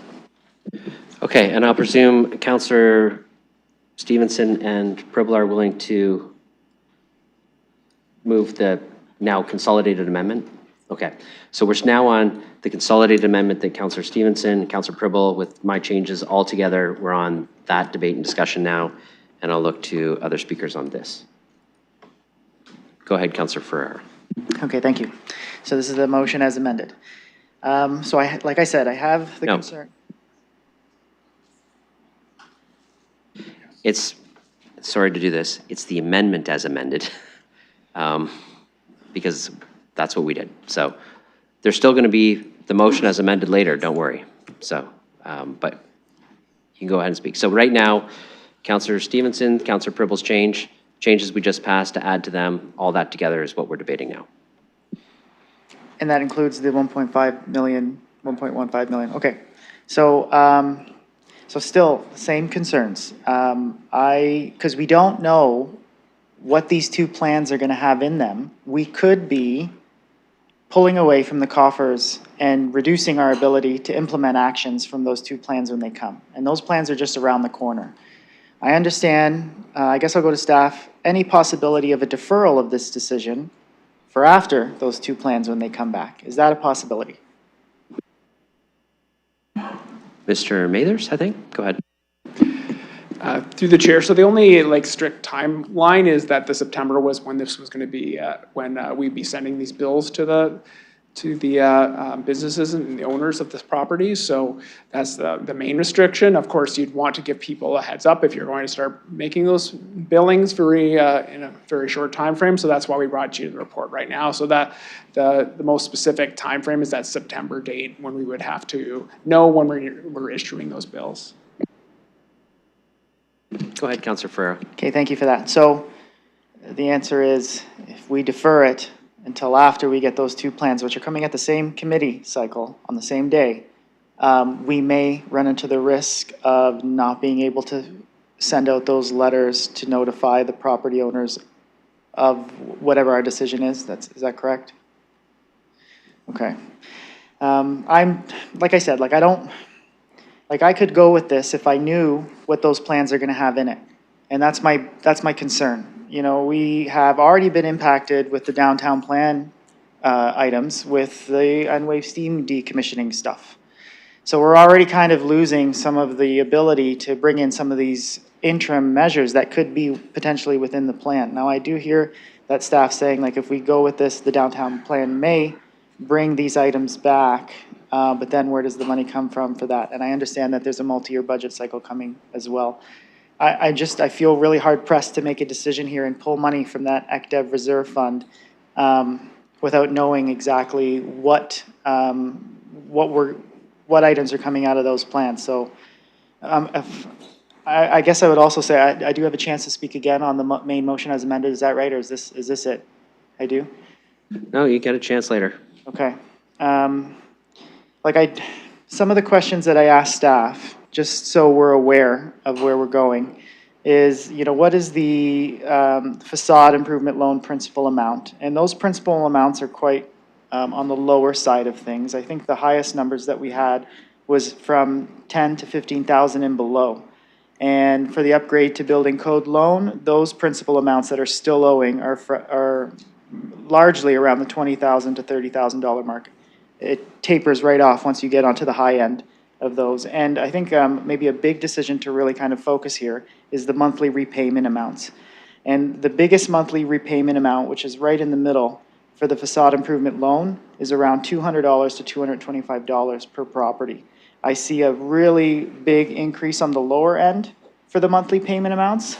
And then for the building code loan monthly payment, the largest amount is around the $400 to $500 per property, and then it's below, and then everything is less than that. So like if we're considering potentially pausing this program, some of these amounts for these properties are quite low to pay back per month. The highest ones for the building, or after the $400 to $500, we're talking anywhere from $100 to $200 a monthly payment to bring that back.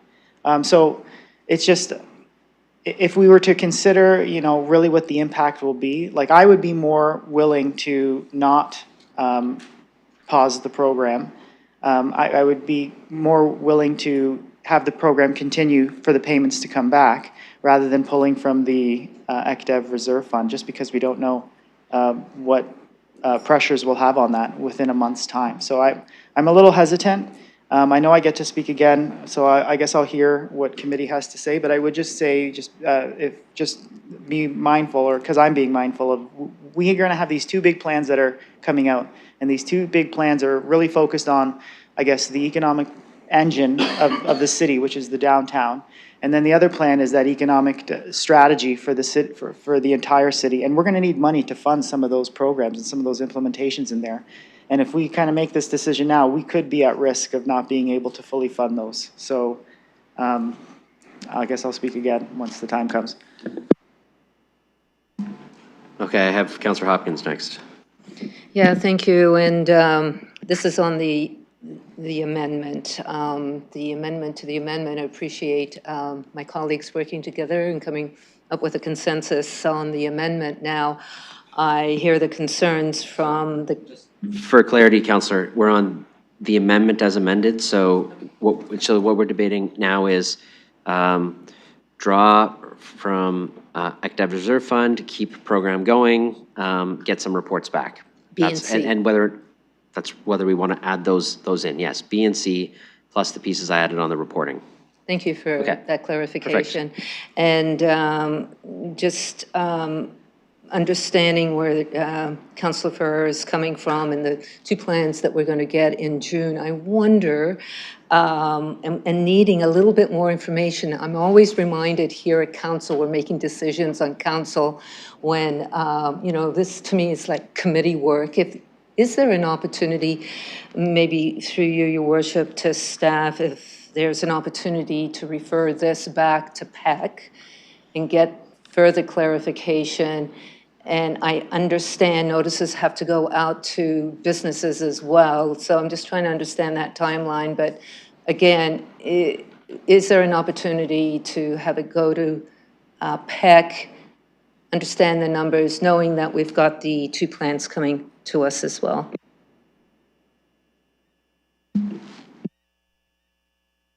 I'll go to staff on the timelines. Mr. Mathers. Through the chair, yeah, it's always an option to refer things back to staff. And as far as the timelines, this doesn't necessarily cause a problem with the timeline. I just don't know what additional or different information we'd be providing at that time. Yeah, and Councillor, I'll just let you know, it went to the committee. Then I believe it was Ms. Barbon who provided some information about the possible options that we can consider for council based on that. And that's why I think the councillors are taking the action here rather than a committee, because it was something that was discussed at a committee, asked for some information was given for them to prepare to be here. So I just start clarifying that. That doesn't preclude a referral, just wanted to give you that information too. Yeah, thank you for that. And I also appreciate getting the information that maybe there's a little bit more of a timeline here, less pressure on us to make decisions if we have concerns about the ECDEV Reserve Fund. So I'll put that out. That would be something that I would support. Sorry, you're moving a referral?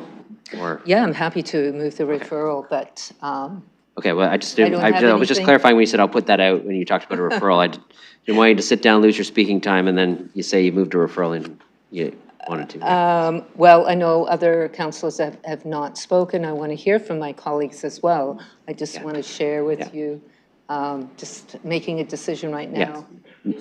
No problem. I'm just letting you know you can do that. And someone else can make a referral, but you wouldn't be able to speak again at this time on this particular amendment. But there's an opportunity to refer the main. But you could refer when we get to the main motion, of course. Thank So, you. okay, perfect. Councillor Stevens. Thank you. Just trying to make this a little clearer. I'm hoping council can sort of solve one problem at a time. We have a problem right before us where we've got real issues in our core area that they're not where we all want them to be. Property owners and businesses need some support. There's very little we can do for them. This is a very small thing that we're able to do. To ask them to start making payments again is not going to go over very well when they haven't seen the results that we're all committed to. So we are also all very committed to our downtown and to this downtown strategy. And so if at the time that is short, that's another problem that could be solved at that time. And I think we get to trust that, council has that commitment. I also want to ask through you to staff, just to maybe reassure some of my colleagues who are concerned. If in June we were to regret this decision, is there anything stopping council at that time from transferring the money back and pausing the loan program. Because this particular amendment just says, we're going to continue the deferrals and we're going to take the money from the ECDEV fund. But there was another option to us to pause any new loans, any opportunity for new loans was option 1, which I set aside. I like option 2. But if in June we wish we'd not done this, it's not a decided matter because it's something different, correct? We could move a motion to say we want to pause any new loans and fund that with, so I'll let staff, but I'm just wondering if, rather than refer this back and talk about it more, if we could make this move and then have another option available to us in June to pause the loan program and do a transfer back. I'll go to Ms. Barbon. Thank you through the chair. I'll defer to the clerks with respect to whether it's a decided matter of council, but perhaps if I can be helpful. Staff had recommended, given the complexity of this, to do a report back. There's clearly a desire of council to move forward quickly with a decision for a deferral. From our perspective, having a sense of the timing on that so that we have enough time to ensure we get the payments and be able to coordinate the payments and have enough notice to the loan holders is certainly advantageous. The report back next year perhaps might actually be the most helpful because it would show very clearly what the state of the reserve fund is, what the identification is of the loans that are projected, and what the repayments are in terms of based on the loans when the estimated repayments would begin. Certainly, the reserve fund we manage on a consolidated basis for all CIP reserve funds. So there is some floating imbalances, and we look at average payments.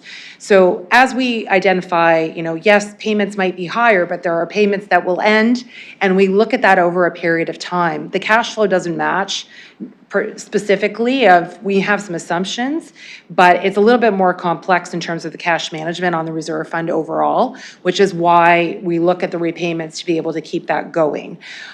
If there are, as Mr. Mathers had already alluded to, there are references to looking at CIPs and the importance of those through the master plans. If there is intent to perhaps even, provide more loans or have more of an emphasis on loans, that information and what council decides to make might actually be very helpful in terms of the report back to be able to take all of the information, give you all of those details so that the council in 2027 is able to make a very clear, informed decision on the status of those reserve funds and would actually be ideal timing to inform how the multi-year budget would then move forward, knowing if there needs to be top-ups or increased reserve fund contributions go into the CIP reserve funds to ensure the sustainability of those funds over time.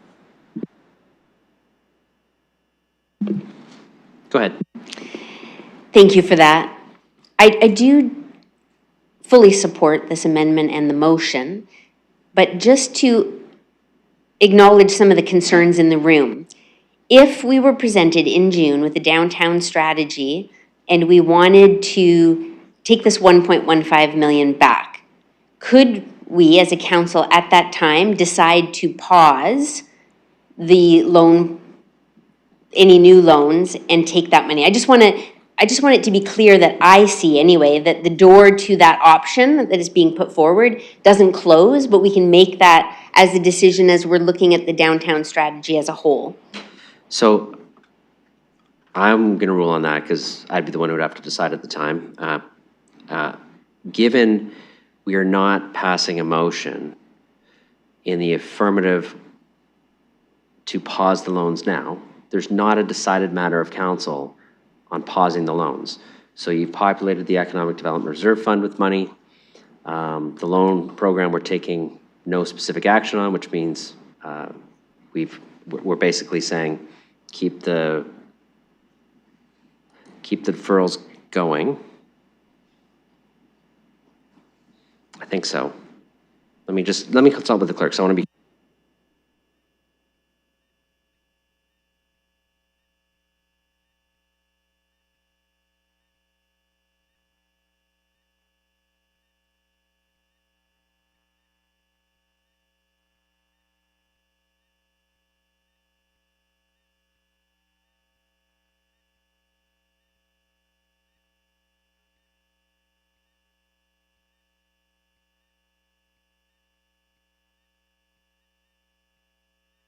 Yeah, so the part that would be decided is, that we'd have to have reconsideration on is extending the, the loan deferral period. The part that we could still take action on is pausing the program. So you're 100% right. We're not taking an action on that. We could pause the program as an alternate way to pay for it in the future, and that wouldn't be contrary, in my opinion. Thank you. I'm hoping that helps get consensus here, because what we're agreeing to, well, the motion that we're going to vote on in a bit is to agree to provide the relief of the deferral of the loan payments. This amendment, what came out of planning was we passed the motion that said we were going to extend the deferral of the loan payments for 18 months. That passed. Staff cautioned us that we had a funding issue. That's what was before us. What came from city staff gave us two options. To fund the deferral of the loan payments, we could either A, pause any new loans for 18 months, which means nobody else gets the facade or building code loan, which to me hinders our economic development. The other option was to take money from the reserve fund, the Economic Development Reserve Fund of 1.15 million. So that's my motion here. I just want to put it out there that if you support this, we're not closing the door to the other option that staff presented. And at the time that we're making our downtown strategy decisions, that door remains open, that council could choose it at that time. So I'm hoping that eases any concern that my colleagues might have around supporting this motion now, supporting this amended amendment now. Councillor Pribble. Thank you. So what the mayor just said a few minutes ago just confirms it, that really we got nothing to lose potentially to gain. I just want to state, by the way, I just want to reiterate, I know I heard somewhere 1.5, some people mentioned it's actually 1.15, just to clarify that part. But I just want to let you, and I totally understand that we have the plans coming back to us, the downtown, the economic plan for the entire city. And yes, that could be for quick starts. As the staff already mentioned, any big stuff is going to go through a multi-year budget anyways.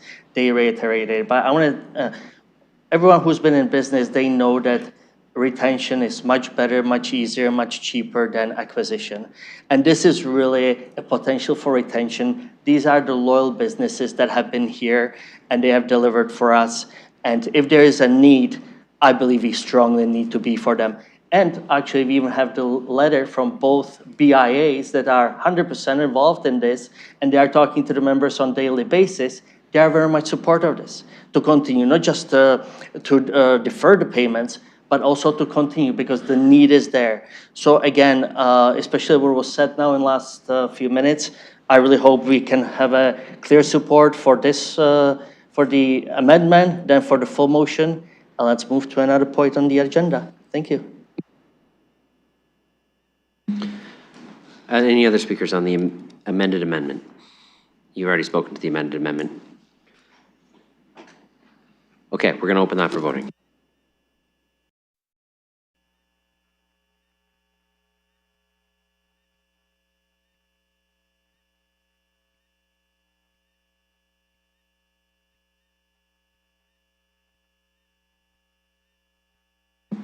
Closing the vote, motion carries 11-2. Okay, now the main motion as amended. Councillor Stevenson still willing to move that, and Councillor Pribble still willing to second. Okay, great. We'll have debate on the as amended main motion now. Go ahead, Councillor Ferreira. Thank you, Mayor.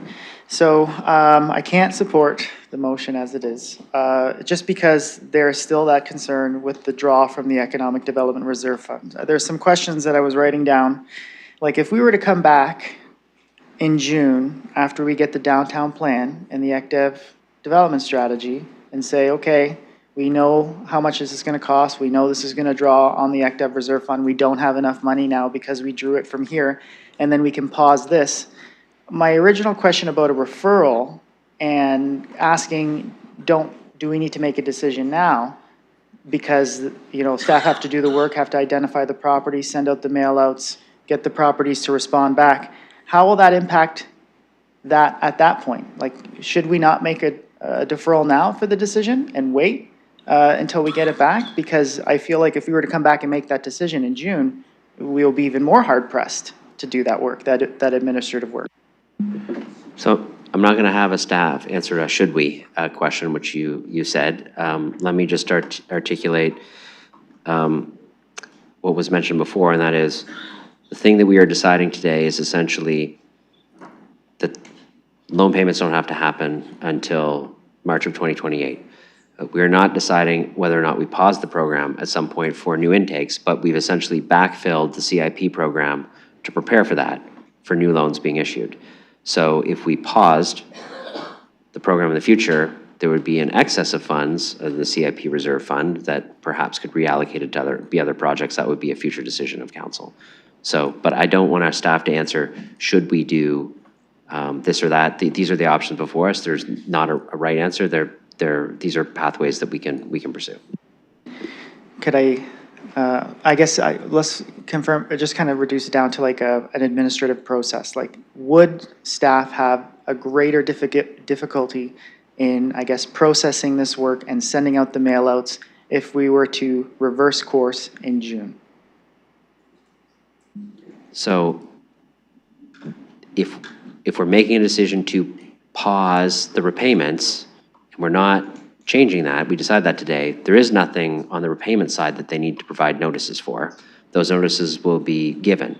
The work would be the advertising of the existing program, which could take new intakes, and then would not be taking new intakes at some point if we paused it. So I don't, like our staff can answer, but essentially there isn't any work after you've done the initial notifications on that you don't have to pay again until March of 2028, and you've got to tell us that in writing.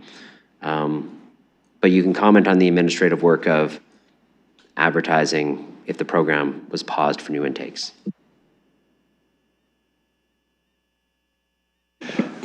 Through your worship, so as far as the advertising, that's something that, that's an ongoing thing that we're always doing, so that's not a huge limiter. Usually we would provide about 60 days in advance a notice to say that your fee be required, so that's really the only other time frame that's it's involved at this point. Councillor Ferrer. Okay, thanks. Can staff tell me what the uptake was for both programs in this year compared to last year? Do you have those numbers? Mr. Mathers. Through your worship, I don't have those numbers at this time, sorry.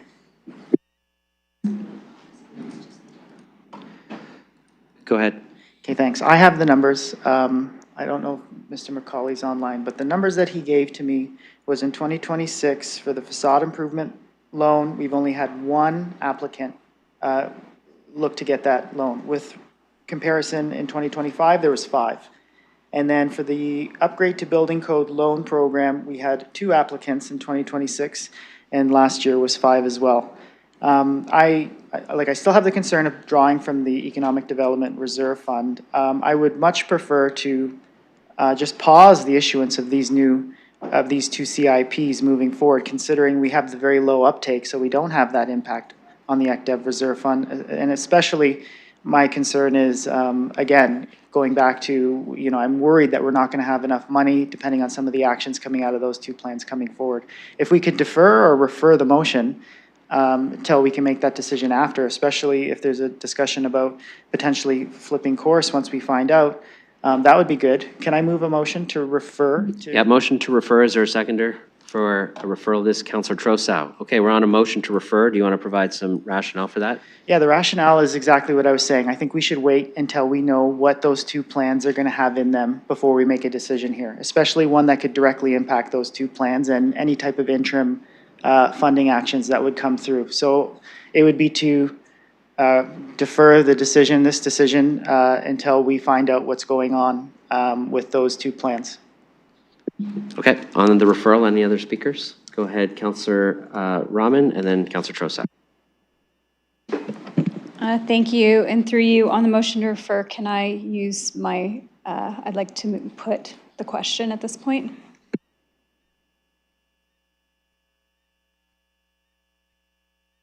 Yeah, just give me 1 second. I think you can, but I want to double check because people will ask me about it. Chair, there's a lot of side talk right now. I'm hoping that you can control the room. Yeah, and I'm happy to ask councillors, well, I'm doing this to not be having conversations with yourself that are your colleagues they're disruptive, because I need to make just a quick ruling on put the motion.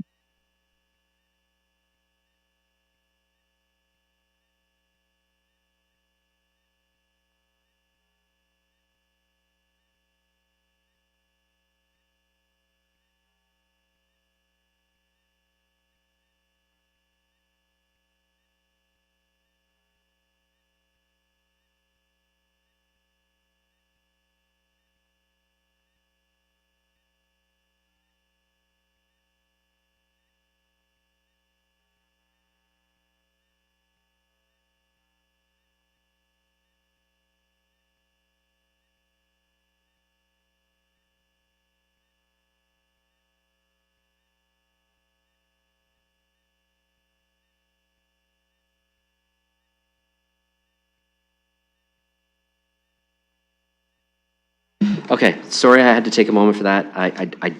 There is a piece here that I'm going to just make clear on my ruling. So I'm going to say you can put the question, because I'm going to say section G does not apply to a referral. If you were putting the question on the main motion, I would say it would apply because it's an expenditure of over $1 million, but the referral does not actually authorize an expenditure by the municipality. So you've met all of the pieces to put the question. So the councillors asked for the question to be put. This can't be amended, can't be debated. We just move to voting on put the question, which will close debate, and then we'll immediately proceed to a vote on the referral.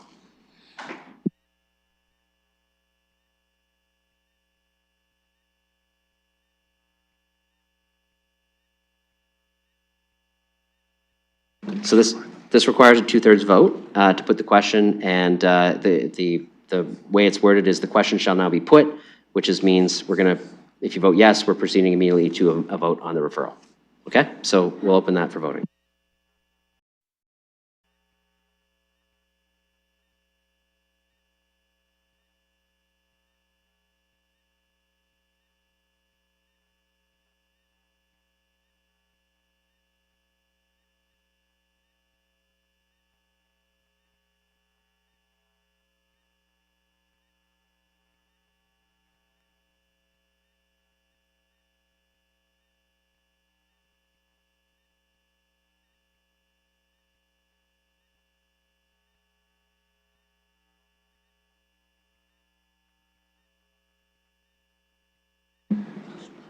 Okay, I'm closing the vote.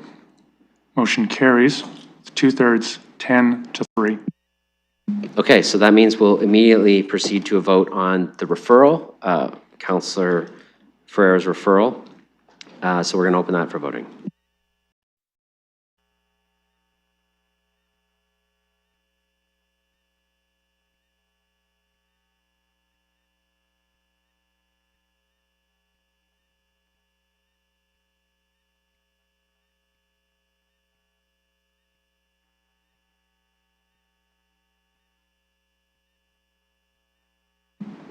Closing the vote, motion fails 3-10.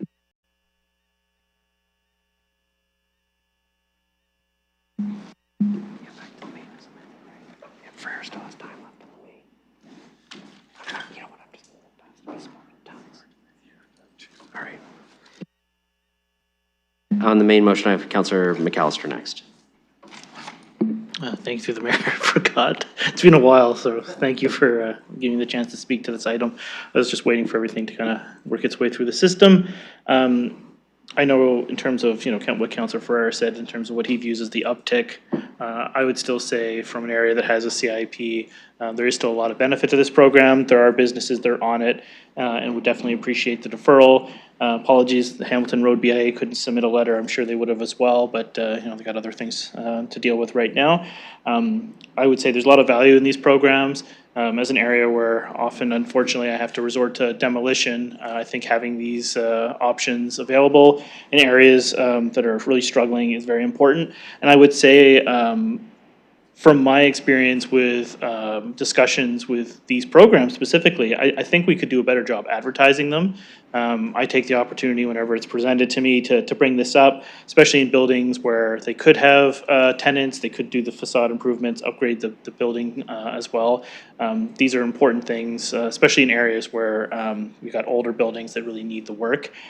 So I would suggest to all my colleagues, when these discussions happen, if you've got a CIP, please absolutely put this forward. Appreciate what the councilors put forward as well, and all the discussion that happened today, and I will support this. Thank you.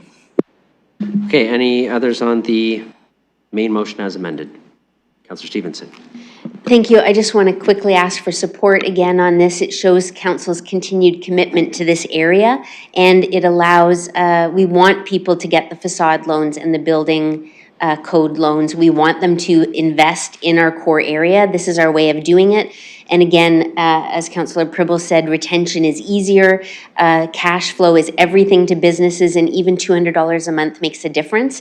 Sending the signal that no, we start to expect loan payments in September when we haven't achieved the objectives that we all want in this area, I think would have very negative consequences. So I really hope for your support. And I would just say again to my colleagues who have concern that the door has not closed to options. This is a support of the deferral of the loan payments. The pause of the loans is still available to this council in June. So I'm hoping we get as much support as we can on this. Thank you. Okay, any others on the as amended main motion? Go ahead, Councillor Trousseau. Thank you. May I ask before I start, what time did we start this matter? I don't know, and that's just going to take time to look up, so do you want me to do that? No, it's all Okay, right. let's proceed It's then. more of a rhetorical question. I'm going to vote no on this. And gee, we were doing a lot of committee work here today. And I think that when people bring forward a motion, especially if it deals with a couple of different neighborhoods, it would really be great if people could sort of consult with each other before coming to council. And I really feel as if we've lost the audience. People have come here to hear about policy matters that are on the agenda. And here we are. It's been over an hour. I'm not sure how long it's been. But I just think we have to be better about not doing committee work at the council table. So I'm just going to vote no on this. And I'm sorry it wasn't referred, but that was the vote. So there we are. Thank you. Okay, other speakers? Okay, we're going to open the as amended main motion for voting.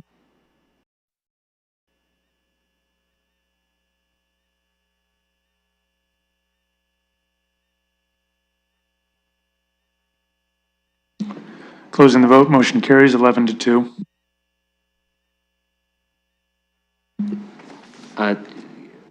Listen, I'm going to ask colleagues if we could take a 10 to 15 minute break. We have staff in the room as well as ourselves. We've been doing this for 4 hours. I get that the public is waiting for matters, but we've got to give everyone a chance to do that. So I don't know if someone can move a 10, 15, we'll say, do you want to do 10? All right, 10. 10-minute break moved by Councillor Hopkins, seconded by Councillor Van Meerberg, we'll do that by hand. All those in favor of a 10-minute break? Any opposed? Motion carries. Okay.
Okay, thanks. Please be seated. Appreciate this short break. We'll continue on with the agenda. I'll go back to Councillor Lehman. Thank you, Mayor. Moving on to number 10, this is regarding 63 Greenfield Drive. Councillor Cuddy requested this be pulled. Okay, this is on the floor. Councillor Cuddy. Thank you, Your Worship, and through you. I have a motion, and I'm presenting it on the floor for Councillor Pelosa. Shall I read the motion, or is it up on the board? Yes, it's not on the added agenda, so I'm going to need you to read it out. Okay, I will need to read it then. Thank you. Oh, I'm sorry. Sorry, could you read it if you have it there? Yes, I have it here. Thank you. It being further noted, the applicant requested to consider the following design matters through the development of the site. Number 1, 6-foot privacy fencing along the north line. 2, non-transparent materials used on all north-facing second and third floor balconies.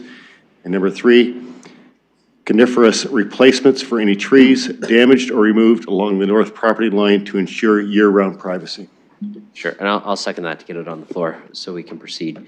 Did you want to provide any rationale, or are you presenting on behalf of Councillor Pelosa? No, thank you, Your Worship. This is brought, as I mentioned, this is brought forward by Councillor Pelosa, couldn't be with us today, and I think it's an excellent motion. Thank you. Go ahead, Councillor Lehman.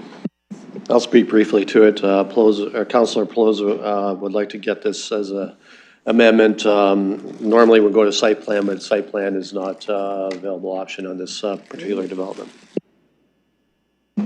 Okay, any questions or comments on these matters? No? Okay, seeing none, then we'll open that for voting.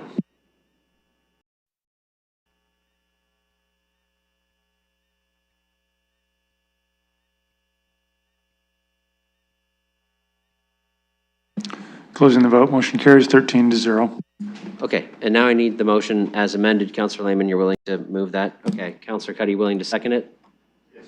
Okay, that's moved and seconded. This is the same staff report with the pieces we just amended into it. Any discussion on that?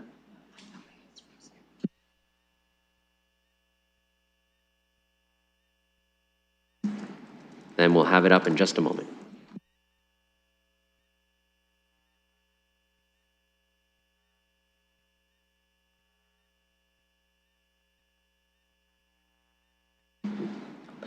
Okay, now we'll open that vote.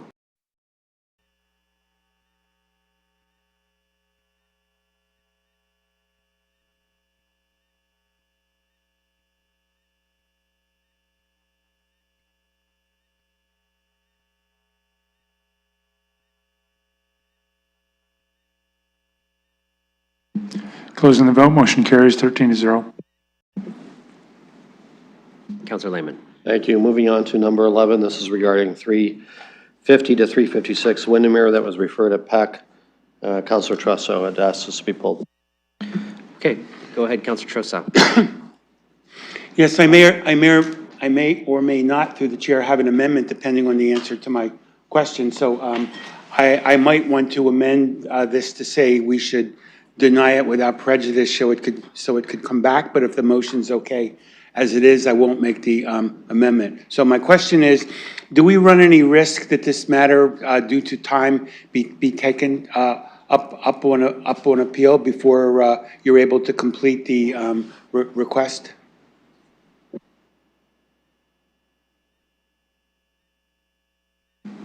Go ahead. Thank you. Through your worship, the matter, if it's referred back, will not meet the statutory timelines. It will not meet the statutory timelines if we refer it back. In that case, given the intention, there was a clear intention to try to sort of get a better traffic study here, and also think about the effect on the hospital. In your view, what would be the best way of us doing that without taking undue risks? Because I'm inclined to support this, but I would prefer to, if that's going to just get us a trip to the appellate body, I'd rather just deny it without prejudice and have it come back. Can you advise? Well, that'll put it, I mean, I don't want you to speculate. You can't possibly know if we refer it whether the applicant would appeal or not, but you can provide any context you can. We certainly can't hold you to that on behalf of a third party. Thank you. Through your worship, the staff recommendation is in conformity with the London plan, and staff supported the application. Notwithstanding committee's decision to refer it back, that does cause delay in terms of meeting the timelines. So that does allow the applicant the opportunity to appeal for a non-decision. Having said that, there is no mechanism other than that to require the applicant to do anything else but to make a decision by council. If council should choose to deny the application, that the applicant could also appeal. Okay, well, I'm sort of at a loss here, because it's my strong belief that the matter of the effect on EMS and that the general traffic in that corridor is something that should have been dealt with much more robustly in the application, and it wasn't. So I would not be supporting the application at this point. I'm happy to have the application come back after discussion with EMS. I think this is a very serious public safety problem. And being familiar with that strip of land at the north part of the university and the kind of traffic that we see at on Windermere from Richmond going all the way back, I just think that it could have a devastating effect if someone in that area needs to access EMS services, or if EMS services from a patient out of the area needs to get to or from the hospital. We need to be giving better consideration to how these land use applications affect public safety. And I think we failed to do that. And I was just so happy that so many, I think, very reasonable people came from the neighborhood to point out a lot of the concerns. And I just want to once again support what they did and ask, I think I'm just going to support this recommendation and hope for the best. Because I think in the end, the position we're taking about having more regard to emergency services is very reasonable. Yeah, thank you. Any other speakers to this one? Okay, seeing none, we'll open this for voting.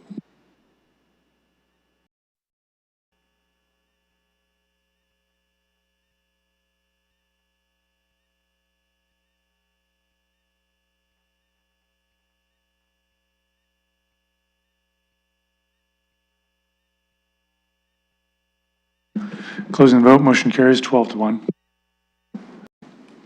Councillor Lehman. Thank you. Moving on to 13, this is regarding 845 to 875 Commissioners Road East. Councillor Hopkins requested this to be pulled. Councillor Hopkins. Yeah, thank you, Your Worship. I've been struggling with this one all week. I'm still not sure where to go, but I'm getting there. You know, 4 apartment buildings right next to an ESA, 868 units go towards our housing agreement, which is great. The intensification is 275, which is pretty high.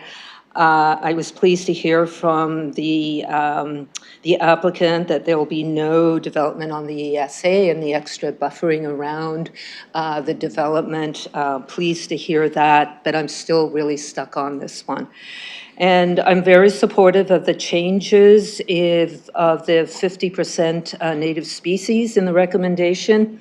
And of course, the bird-friendly, using the bird-friendly policies.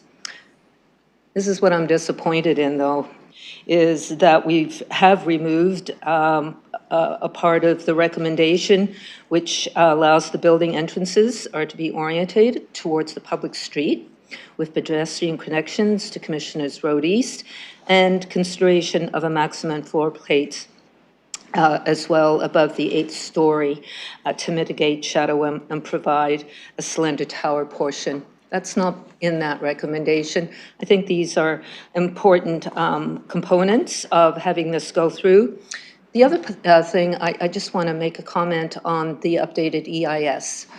I know in the recommendation, it refers to an updated EIS.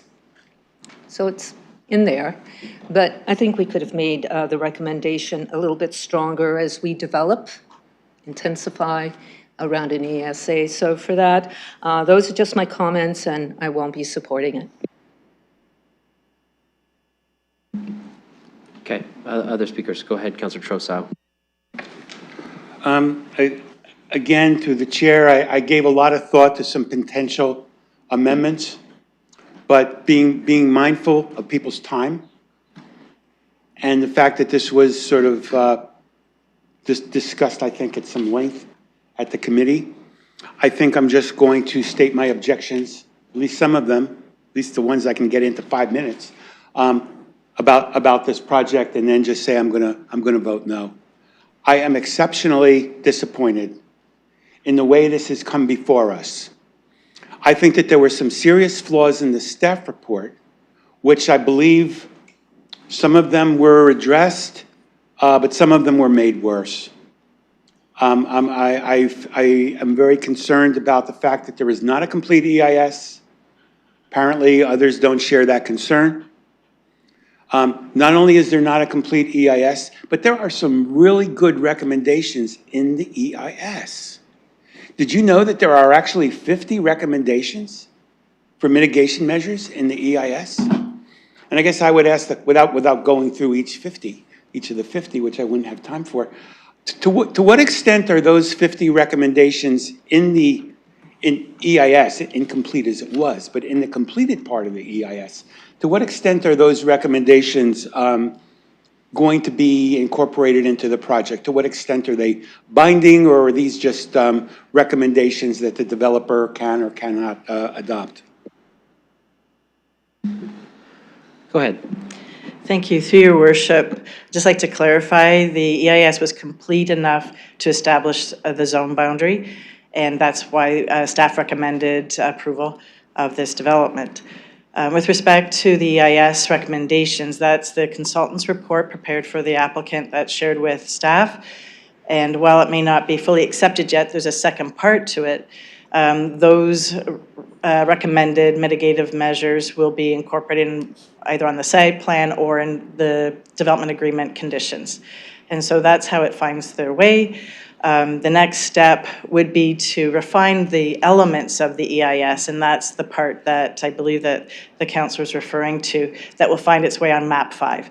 And that's part of a housekeeping matter that staff would be dealing with in the second stage around the site plan approval. So thank you. Through the chair, through the mayor, I'm not getting the kinds of assurances that the substantive recommendations in the EIS are actually going to be adopted.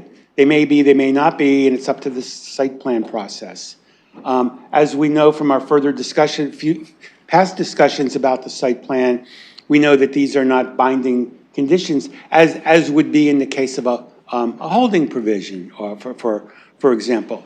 So I'm very concerned that some of the good work that was done in the EIS, and I want to point to the fact that I think there was good work done in the EIS. I'm concerned that that good work may or may not get incorporated into the final project. I'm also very disappointed that at no point was there any kind of discussion about, okay, you've got 3 14 or so story high rises along the main road, and you got one in back. Was there ever any discussion about saying, okay, do the ones on the main road, but not the one in back? Was that ever a serious discussion of negotiation between staff and the applicant? Go ahead. Thank you. Through your worship, the development application that was submitted showed 4 buildings, and that's what staff had reviewed and recommended approval. Councillor Trossau. I'll take that as, if I may take that as a no. I think that in many ways, this application raises very troubling issues about our relationship to open space, and open space that is particularly near and adjacent to sensitive areas. And I understand that we have a lot of constraints in terms of what we have to do because we don't want to be taken back to the panel and lose. But I just feel as if we need to do better. This council needs to do better to protect the environment. This is a failure of policy, and I'm certainly going to be voting no on this application. And I would urge others to really consider voting no. Now, we could unfold a discussion that could last, an hour or two, talking about amendments, which might give rise to amendments, and et cetera. But I can read the room.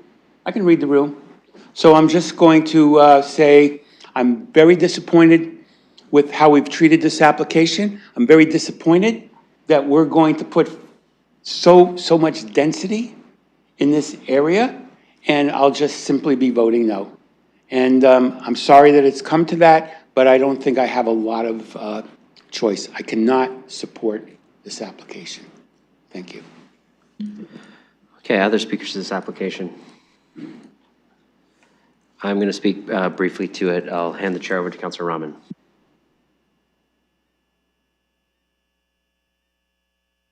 Thank you. I have the chair. Go ahead. So I certainly understand the concerns that colleagues and even members of the public raised.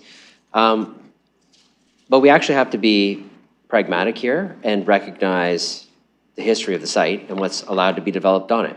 Over 6 hectares of the site can currently be developed under the existing permissions, and including significant portions of the site that under this application would be donated and given to the municipality for possible future inclusion into the ESA. So I disagree that this is a failure of policy. I disagree that this is, bad environmental policy decision-making. This is rational decision-making based on the circumstances that we have before us. And we have an opportunity to see some height and density focused on the north and west portions of this site, the furthest parts of the site away from the existing ESA, and a significant, over 3 hectare donation of the more sensitive parts of the site, some of which are zoned light industrial, to the city to be protected in perpetuity. This is an opportunity for us. Yes, we have to give up some height and density to move beyond the existing permissions on the site, but this is a rare opportunity for us to expand a really critical environmental asset in the city through a 3 hectare expansion into city ownership of the ESA. You heard, and I don't think it was one of the best public engagement sessions, because there were a lot of people showing up saying, don't do this at all, because we want to protect the ESA. It doesn't recognize the existing decision that was made and the existing binding development opportunities on that site that we don't have much of a choice. It could move forward without any council decision-making. So that's why you heard people who are staunch environmental supporters, staunch supporters of the ESA, stand up in the gallery, even though other people are standing up in support of it, and say, although I don't want to have to say this, council should support the staff recommendation. Because it is that opportunity to take into public ownership a significant new asset that we can turn into an expanded ESA, over 3 hectares. So I get that this is a difficult one because we have to navigate circumstances and decisions that were, part of tribunals and previous decisions that were well before our time. But we have to recognize an opportunity when it comes. And so the proposal before us allows that to happen, and I think that that is an opportunity that we should seize. I would also say with density in the area, we're talking about a significant public investment in rapid transit just steps down the block at Wellington Road from this site. The density in this site near one of the most significant employers in the city, the hospital, and access to the BRT. This is not a bad spot for density. when you take into fact that we can create a new, significant, permanent municipally owned buffer to the ESA, or even incorporate it as part of the ESA on parts of the site that were zoned light industrial and for other commercial uses. So I'm going to support the recommendation for you. I would strongly encourage you to. A rejection of this means we're back to the unknown and possible 6 hectares of development on this site without any municipal decision-making by this council whatsoever. So I encourage colleagues to support this one. Thank you. Returning the chair to you with no one on the speaker's list. Anyone else on the speaker's list? If not, I need someone to move just a small technical amendment, and that is just the words attached revised bylaw, because the bylaw that was before us at committee didn't have all the pieces in it, so we just need to put that wording in because it'll refer to the bylaw that actually came before council. Councillor Stevens is willing to move that, and Councillor Rahman is willing to second it. I don't presume there's any debate on that. No? Okay, we'll open that small technical amendment for voting, and then we'll vote on the main motion.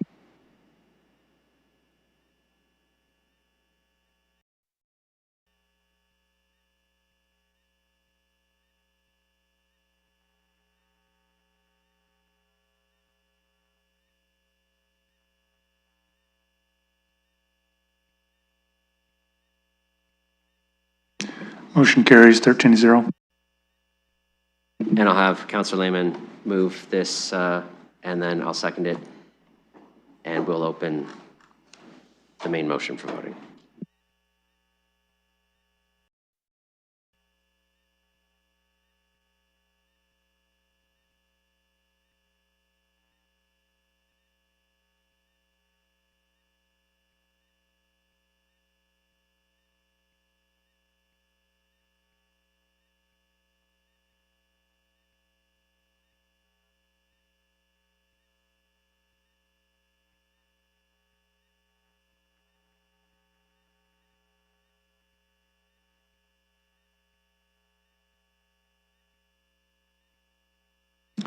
Closing the vote, motion carries 10-3. Councillor Lehman. Thank you. I'm moving on to number 18. This is regarding the Medway Valley environmentally significant area at Awandron road encroachments. And Councillor Hopkins requests this to be pulled. Okay, this has been requested to be pulled by Councillor Hopkins. Happy to go to you first if you'd like, or you can wait, up to you. Yes, I was not at the Planning Committee for the debate, but I am just looking at the recommendation that came out of the committee, and I do have a concern as it relates to D, that civic administration be directed to report back to a future meeting and look at options 2 and 3. I am supportive of option 1, which was the staff's referral. So I would maybe just for now share my concerns that if we are going to get a report back, we should understand the consequences to the whole city. And not only, we should get further information if we are going to go with options 2 and 3. And the other part of my concern is that, you know, we have to be very, very cognizant of allowing opportunities that probably don't even exist now of encroachment. And I would really prefer that D be referred back. So those are my comments. I have Councillor Lehman next. Thank you. Share some of those concerns. So I just would ask that D be pulled separately, please, for the vote.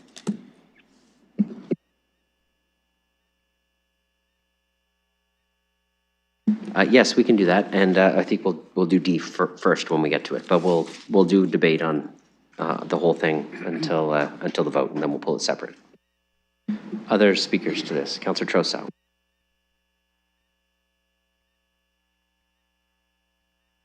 Mayor, through you, I think that we had a very, very clear and persuasive staff report. Regarding the desirability of adopting option one, and that is continuing along the lines with our encroachment program that has been undertaken by city enforcement authorities. I do not think that this council should be substituting its judgment for how we should be dealing with these code enforcement issues. I'm not going to make the claim that it's illegal or inappropriate. Apparently, we can do it because it's on the agenda, and it would be the direction of council. I'm very worried about what the implications of going anywhere besides option one. And I want to talk about the fact that a lot of people are watching this. There are a lot of people, not just on Attawandaron, not just in Sherwood Forest, not just in White Hills, not just in the other areas that back onto parks. People around the city are watching this. And what we should not be doing is sending out a signal that says, if you want to encroach, well, you shouldn't do that. But if you do, don't worry about it, because we may just decide to come back and excuse it if enough pressure is put on you. And I think that is a really bad way to be making policy. I also have concerns about how we're going to dispose of, with or without a public participation meeting, the matter of the nature of the trail, the nature of the park versus an ESA. So I would be in favor of reinstating the staff report. I would be in support of substituting the staff report for this recommendation. And I'm a little bit unclear procedurally. Maybe I could get some guidance from the clerk. If I tried to make a substitute motion to reinstate the staff report, would that be considered contrary to this? And would it be necessary to vote this down before proceeding to the staff report? I think that's what the answer is going to be, but I need to check. This is quite substantial. Yep, just give me 1 second.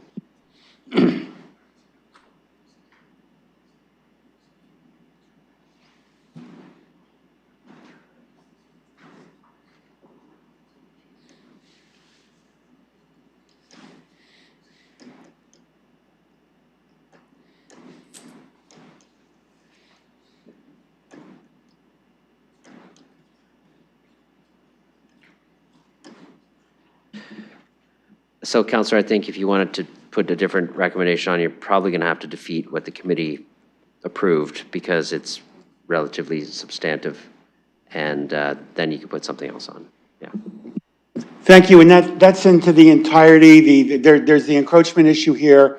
There's also the future disposition of the nature of what's going to be in that land. So I'm just going to be voting against the entire package that came from planning. I do want to ask legal staff if you could just sort of tell us worst case scenario, or what do you think is going to happen if we go along and start negotiating with under option 2 or option 3? What could some of the implications of that be in terms of people's expectation that the encroachments be excused, or in other methods of enforcement? Well, I will have to ask the solicitor if she would answer that or not in open session. So go ahead. Thank you, and through your worship, I think those would be questions for a closed session. Councillor. Would it be fair to ask whether or not you concur with the recommendations in the staff report?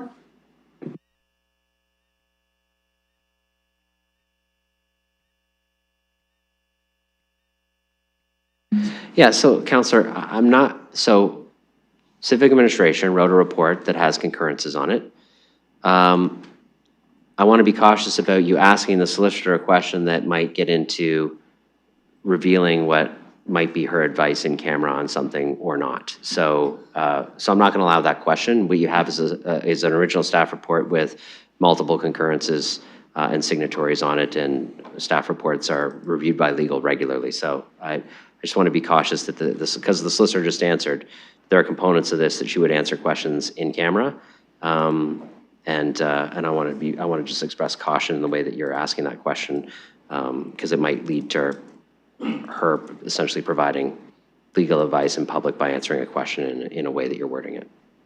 Then let me recognize that the code enforcement authorities have a certain amount of authority, even though this is somewhat of a legal matter. May I ask code enforcement staff whether they have any concerns about how proceeding with option 2 or option 3 might or might not compromise their ability to enforce encroachments in the future?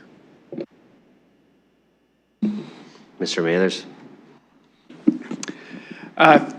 Through your worship, so just going back to the committee report that we brought forward, so we were very clear. We recommend option 1, which is to ensure that we keep these lands as public lands. It makes it much more clear when we're trying to negotiate and work with residents, but that was the staff recommendation.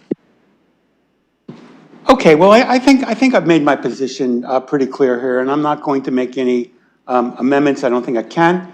I'll reiterate, I believe very strongly that we must go with option 1, and that this council is going to have to return through some type of amending process, possibly including a public participation meeting with respect to the disposition of the nature of the land. And I'll leave it at that for purposes of this discussion.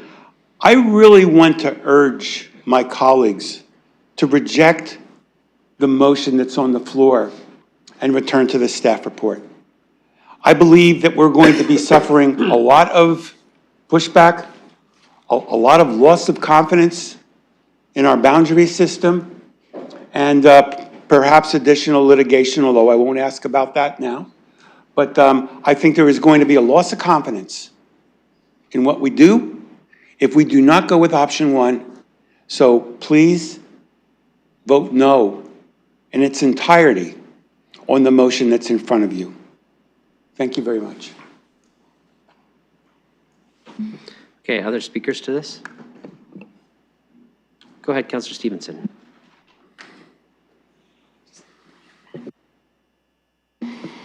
Thank you. I just wanted to point out that this does not preclude option 1, that we're asking for information back, to get a report back to a future meeting to explore options 2 and 3 and report back on an alternative mechanism. So this is about getting back information. It's not about making a choice. We're not doing anything drastic. We're simply asking for more information back. And I think the specifics of this area warrant that extra time and consideration.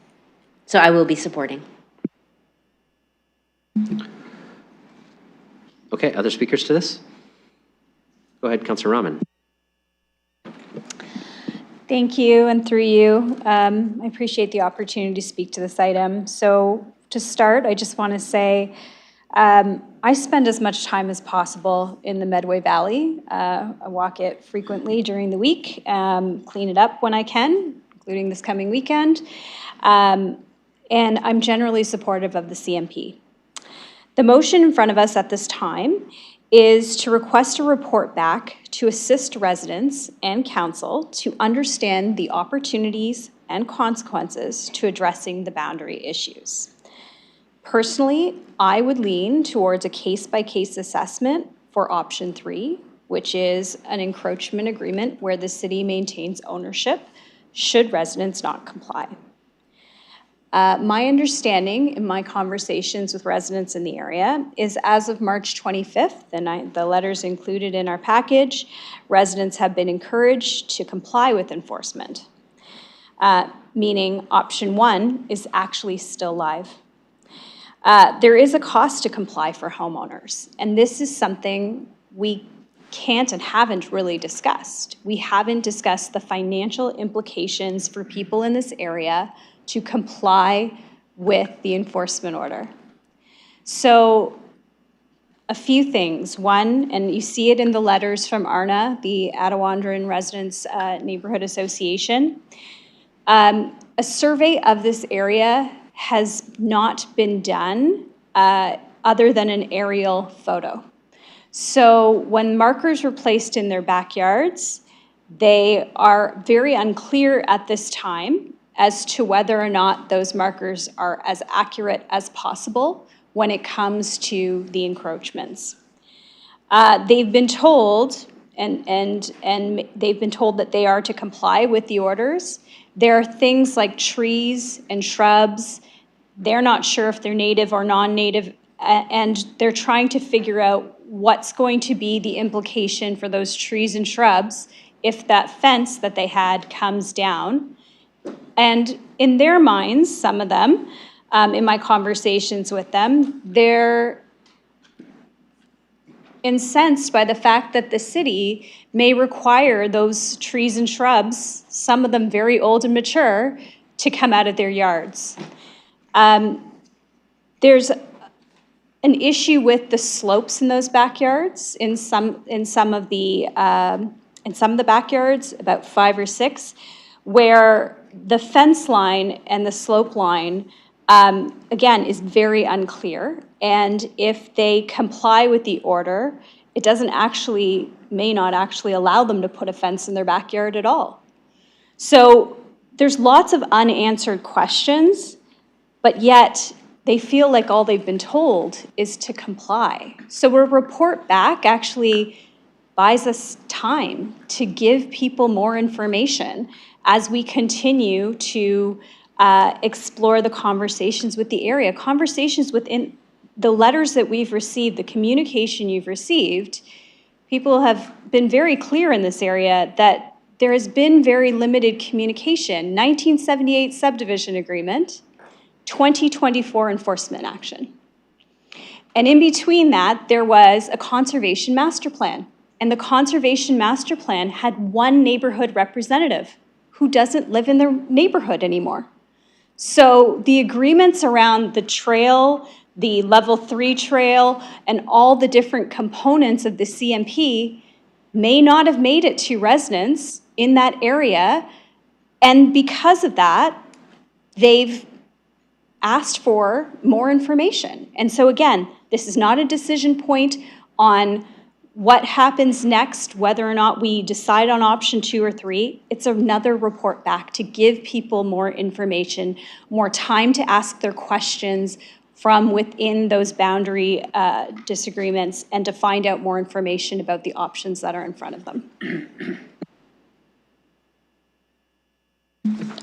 Other speakers, Councillor Pribble. Thank you. I also had a chance to visit this area, just like most of us actually, even last year when we were there before, when it was on our agenda. I just want to state that I will support what is in front of us, because I do want to receive the report back. And again, as already was stated, it's not that the number 1 is not off the table, but I do want to evaluate the reports back. Thank you. Okay, before I get to the next speakers, I have enough people on the speakers list that I need a motion to extend past 6 o'clock. Moved by Councillor Rahman, seconded by Councillor Stevenson. We're going to vote for that in the system.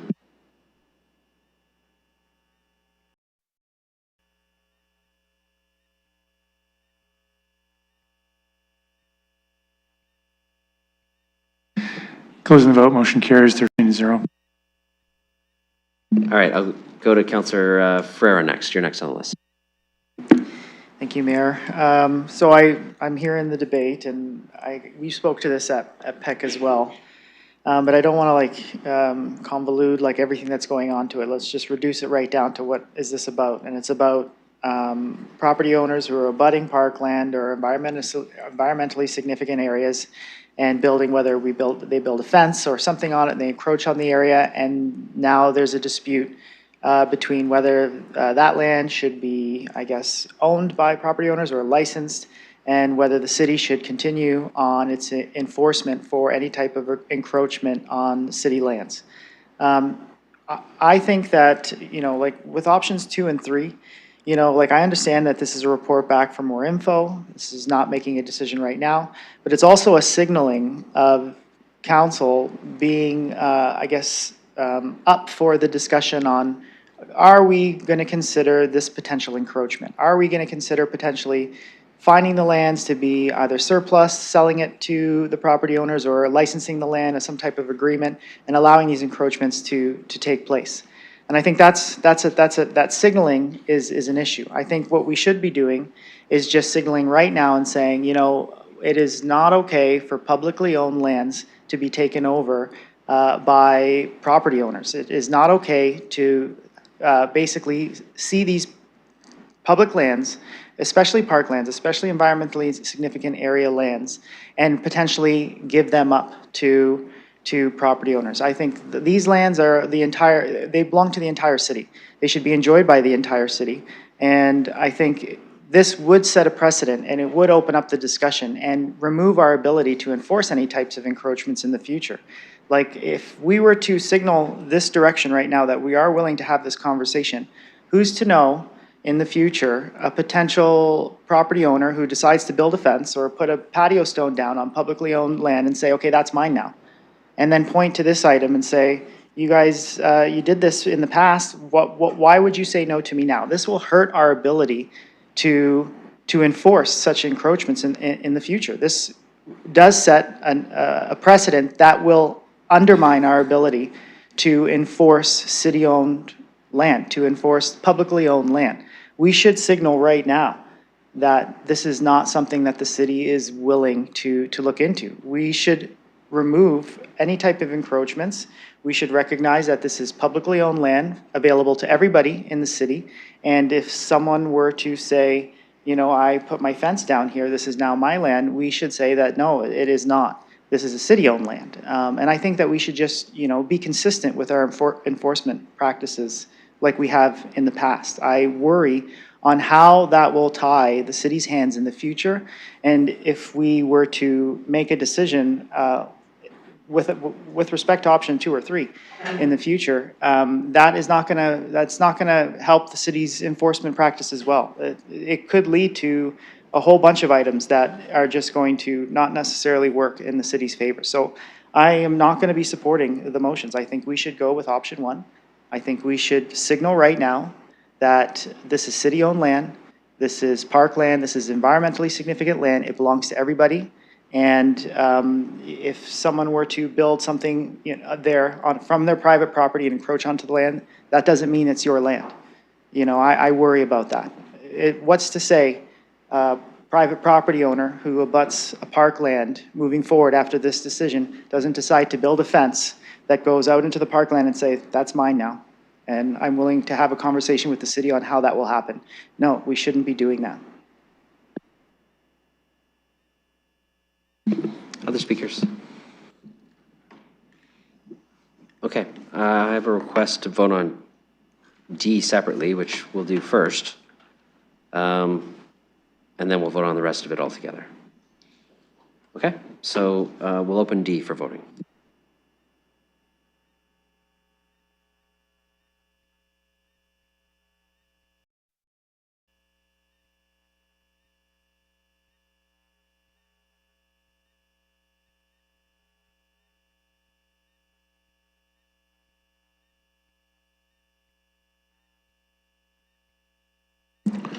Closing the vote, motion fails 4-9.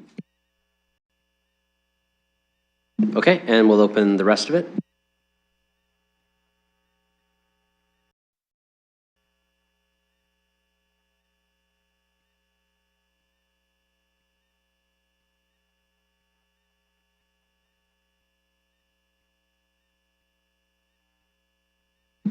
Closing the vote, motion carries 10-3.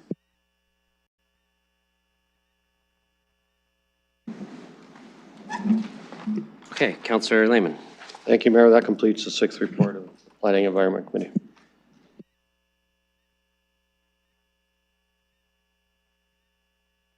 Okay, that moves us on to the 6th report of Community and Protective Services Committee.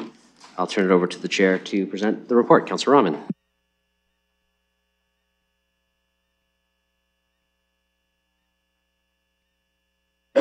Thank you, and through you, Chair, I'm looking to present the 6th report of CAPS. I was asked to pull item 4, item 7, and item 10, but I'll look to see if there's any other items.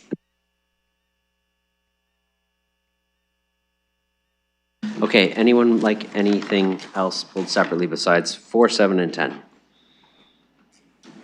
Okay, go ahead, Counselor.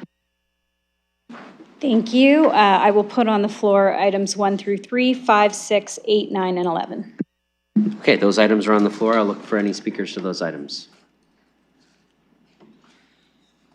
Okay, seeing none, we'll open this for voting.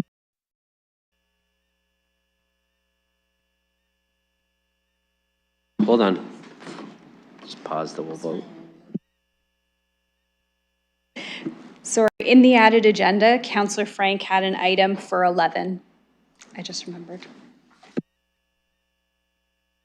It's, her item didn't require any sort of action. It was simply a letter she wanted attached to it. There's no decision she's asked us to make. It's her signaling some future intent. About a future audit. Okay, perfect. Yeah, it doesn't need to be separate, yeah. Okay. Okay, so that's, so we're going to proceed with the vote on all the items that the councillor mentioned.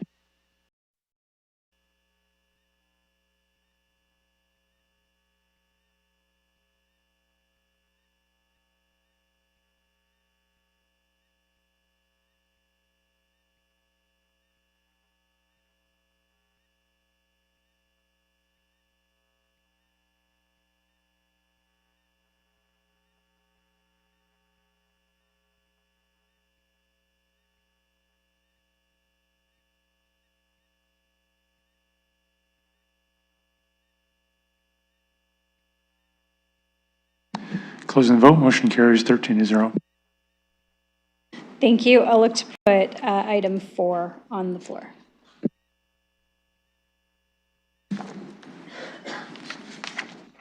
Okay, item 4 is on the floor. I'll look for any speakers. Go ahead, Councillor Stevenson. Thank you, and through you, I just had a couple of questions for staff. I did send them ahead of time.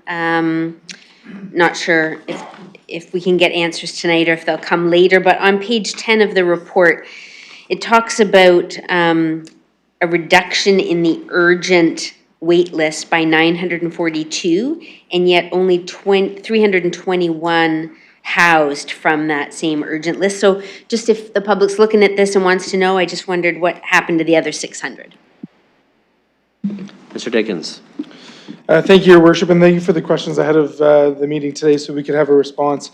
For the urgent status, so prior to staff, the stopping of the taking of urgent requests, Council had actually directed us that applicants had to be residing in London or Middlesex County for the past or prior 9 months in order to be eligible for the urgent status. So the team did a list cleanup where individuals were removed from the urgent status or removed from that list for anyone that was no longer applicable for that definition. Additionally, there are folks who perhaps found housing elsewhere that they didn't respond to or they refused an offer, which means they get removed from the list. That's actually a legislative piece that came in to play shortly after, I believe it was January 2020. Or the application becomes ineligible due to a change in income and a few other various reasons. So there's a whole host of variables. Okay, thank you for that. That's really helpful. I did have another, well, I'll just have a few comments, I think, that I'm really concerned, as I think everybody knows, about the housing, the tenancy, placement and profile, the terrible apartments that I'm seeing and the conditions that people who are living in some of these buildings are enduring. On top of the fact that we're getting damages to apartments and it's putting, we're losing those units and we're losing funding that we could put towards other units. So when this change was done in September 2024, and I was really looking forward to this update to find out and hear the good news, hopefully, of what was happening. But I'm disappointed that, we don't have the feedback back. It says that the request for feedback just went out in March of 2026, and we don't have the information back yet. Just really would have liked to have seen that. And I know it says that it is coming. I'm not sure when the next reports are going to come. And we've talked about this before too, about how the act requires individuals to be able to live independently, but being able to assess this seems to be a challenge. But it's having devastating impacts. It's having devastating impacts on the people who are living in these houses and they're not able to live independently. The people who live near them, the cooperative housing buildings that are trying to maintain these buildings, and in the neighborhood, quite frankly. So in here it says that there's challenges related to mental health related behaviors, substance use and addiction, hoarding and extreme clutter behaviors, aggressive conflicts with others, cognitive or developmental challenges, social isolation and disengagement, trauma-related behaviors, and general non-compliance with tenancy obligations that are leading to a loss of housing. It says many traditional housing providers are not designed to deliver the required housing that many on the wait list now need, and about how there's, staff are going to need to go through the wait list and try to reassess and reevaluate that, which is crucial, and I'm looking forward to hearing how we can support with that. But the immediate need is, how do we stop putting people into these buildings who really just are not capable of living independently and need those additional supports? Stopping that is what I was hoping to see in this report, was that what we had done with the change in ratio was working. When I talked to some of the housing providers, they're saying that they're still finding, even with taking really great care around assessing the people themselves off of the wait list, they're still finding that 40% of the people that they're putting into the building are really having devastating impacts. That's just not sustainable. And we're seeing that in the toll puddle situation. We're seeing it, I'm hearing about it in others. That report that we got back said that, I don't know if it was 25% of the buildings were, at risk. And we're only just looking at one. What is the depth of the issues that we're facing? At 122 baseline, and I'm not even sure if it's an RGI housing, but it's on this wait list issue in terms of placing people. We created brand new affordable housing, and what's I believe understood is based on bad tenancy profile and placing people who couldn't live there independently. We have ourselves lost affordable housing units. A one-bedroom that used to be $592 a month is now $1,039. A two-bedroom that was $689 is $1,238. A three-bedroom that was $709 is now $1,490. And this is our affordable housing. Bygones are in the past, but we can't afford this. We all want affordable housing. We want to maintain it. We have to identify the problem and fix it. I'll be voting against this report because I just don't feel I have the answers that I'm looking for. Other speakers to this? Okay, seeing none, we're going to open this for voting.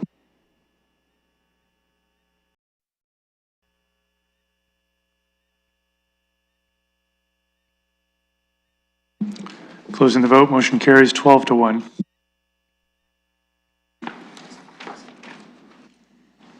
Councillor Rahman. Thank you. I'll look to put item 7, 2.7, the approval of service agreements with White Oak Heritage Housing Corporation, Inc. on the floor. Okay, that's on the floor. I'll look for any speakers. Go ahead, Councillor Stevenson. It's me again. I'll try to keep it shorter this time. And for the clerks, although I'm going to be voting against this, I don't need the bill pulled separately. And this, I just want to be clear too, that my vote against this is in no way disparaging this White Oak Heritage Housing Cooperative, Inc. It's consistent with my past votes no against these agreements. And my concern is that I just don't have confidence in the system. I feel like the system is broken, the model is broken, what we're doing isn't working, and until I can feel confident that we're moving in the right direction and we've dealt with the issues, I'm not going to continue to support this. I did want to point out that I loved on page 99 that it says we're going to have a public webpage that's going to have the agreements and subsequent amendments and be available publicly. So I just wanted to say thank you for that. But we're talking about hundreds of millions of dollars a year for this one cooperative housing building. And we're looking at them contributing to their capital reserve fund $378 million in year one. 385, do I have that right? It's thousands. I apologize. That makes a big difference. 378,000, 385,000. The point was to meet their capital shortfall of $2.5 million over the 5 years, which I get. But it's hundreds of thousands. It's late, after 6 p.m. I'm doing millions instead of thousands. We're talking about hundreds of thousands of dollars each year of taxpayer money that's going to organizations that are now going to be making capital investments, spending big contracts. I'm just nervous. And it could be just a lack of information on my part. I still need to dig into it. But I'm concerned about the governance, the oversight, the risk of fraud, the risk of making bad decisions with this money. And like I said, nothing to do with this cooperative specifically. My concern is with the system and the model. And until I have confidence, I'm going to be voting no. Other speakers? Okay, seeing none, we'll open this for voting.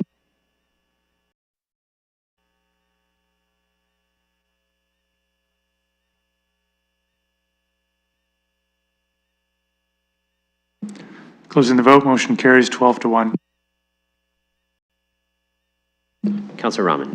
Thank you, and I'll look to put item 10, which is 4.2, the report back on basic needs and pathway options, feasibility of contract extension, 519 Pursuits Umbrella Relief Programs, Inc. on the floor.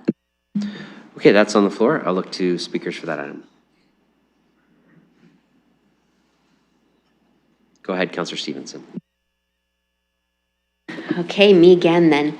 So for this one, I just want to be really clear. This is nothing negative about the agencies who are doing amazing work with their staff, with their volunteers, meeting a desperate and dire need that's out there, that they're witnessing firsthand, that they're doing everything that they can to address that need, to fight for the plight of people out there. And they're doing what they need to do, coming here and asking us for money. So I just, this idea that I'm not wanting, that I don't honor the work that's being done out there, I just want to make perfectly clear that I honor all the work that is being done out there by everybody.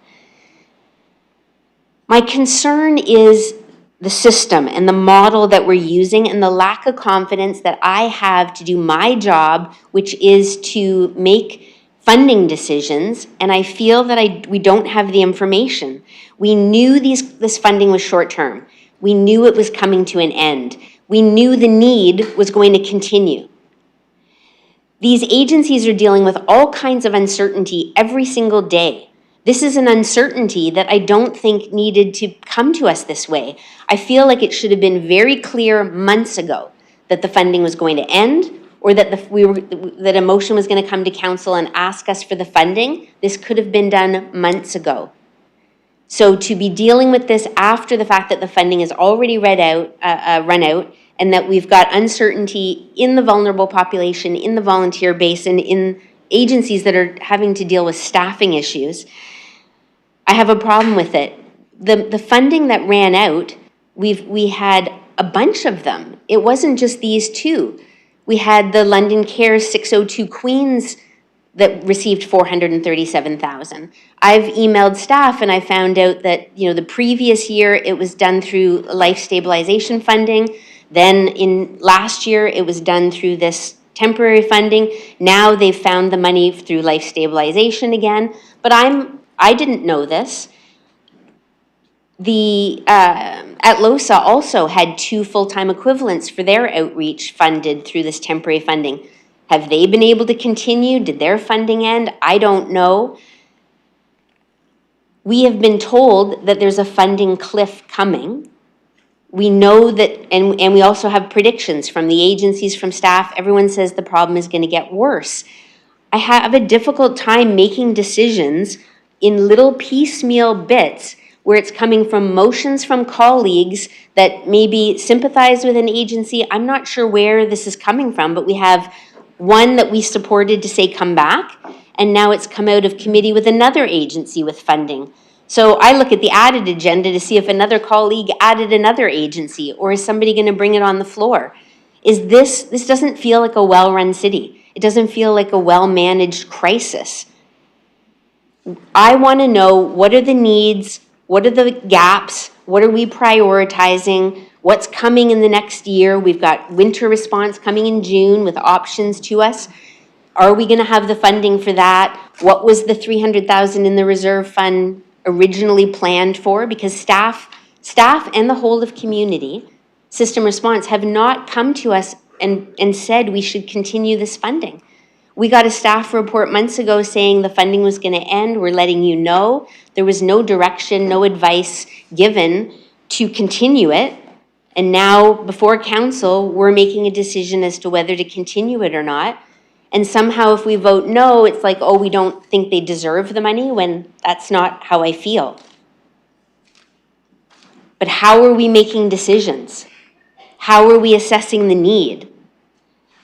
And we still haven't addressed the issue of the drop-in service in Old East Village. So for 3 years now, I've been saying it's a problem, it's not working. We've talked about good neighbor agreement, that got rejected. When compassion needs to be widespread, we've got taxpayers and residents and seniors and people on ODSP and OW living right there. Every single day, they are emailing me, messaging me in tears. As a city councillor, as a ward councillor, I can't support this. I want better solutions. I want to hear from and be a part of it. I just want to say, in terms of the drop-in service, we're meeting with ArcAid and Kevin from the Old East Village BIA and myself. We already have a meeting booked. I appreciated Sarah reaching out to me. Hopefully out of that will come some suggestions. I'm assuming this is going to pass, but we can't continue the way that we're going. It's unfair to the people who live in that area. So I hope to be bringing forward solutions in the future. Okay, other speakers? Oh, I have Councillor Rahman. I'll look for other speakers after that. Thank you, and through you. A well-managed crisis is an oxymoron to me. Let me just say that the reason that the letter that was part of and parcel of the CAPS agenda was in front of us was because of the federal government announcement that came out on April 1st. So it was a response to that announcement that there was potentially a way forward where organizations can access funding. And so that $125 million announcement didn't come with a lot of details yet. And so as we await the details, we have a number of organizations that had come forward, had been repeatedly coming to engage in conversation about what are the funding options available. And so what's in front of us today is a way for us to move forward alongside these organizations with some monthly commitments until such time as that UHEI funding or other funding from the province or federal government is realized, because this money is coming from reserve funds. And so it gives us a way forward with an up to limit of about $350,000. And again, the drawdown from that social service reserve fund. Added to that motion, Councillor Hopkins amended to add that conversation with other organizations, which staff said they would continue to have. So again, I agree, this feels like an imperfect situation. It feels like a response that maybe came at the last minute, but sometimes when things are out of our hands from a funding perspective, we have to pivot and find a way, and this was a way for us to do so. So I'm hoping my colleagues will support what's in front of us. I know that many of my colleagues are having really good dialogue with organizations in this community about the good work they're doing. And they're looking to work collaboratively. So I really appreciate that effort. I think that it's really important. It's the way we move forward together. And so, again, what's in front of us today is a way forward. It's obviously, it's a step in a direction, but it's not the full answer. We need more support. We hear that continuously in order to, and we need, consistent support in order for us to help address some of these bigger problems. Okay, I have myself next, so I'll turn the chair over to Councillor Lehman. Thank you. Please go ahead, Mayor. Yes, so I appreciate the comments by my colleagues. I want to echo a couple of things that Councillor Rahman said at the end there. It's a bit of a challenging situation when there's a funding announcement for renewal of funding after the funding has ended. It creates gaps in a system and creates tremendous strain on those who could potentially benefit from the funding. I want to go back, though, to the genesis of UHEI renewal. Leading up to meetings that the federal big city mayors had in Ottawa with Prime Minister Mark Carney and his team, I met with all of the various agencies in the city who were utilizing the previous funding in conjunction with support of our staff to say we're going to go advocate for necessary funding that the federal government has put on place, and the renewal of that funding might be under this program, might be a renewal of the program, might be an increase to reaching home funding. But what are the impacts on the work that you're doing of this funding ending? A number of them have been mentioned today, and there's a variety of organizations impacted. But I want to commend, although it would have been great to have the announcement a little sooner than the end of the funding, and I want to commend the federal government for actually renewing the funding. And I want to credit the big city mayors federally for their advocacy on this, particularly the mayor of Montreal, who essentially spearheaded some of our advocacy with the federal government on this, given the impacts that her city is also facing, and the agencies in her city and the way that they're using this funding.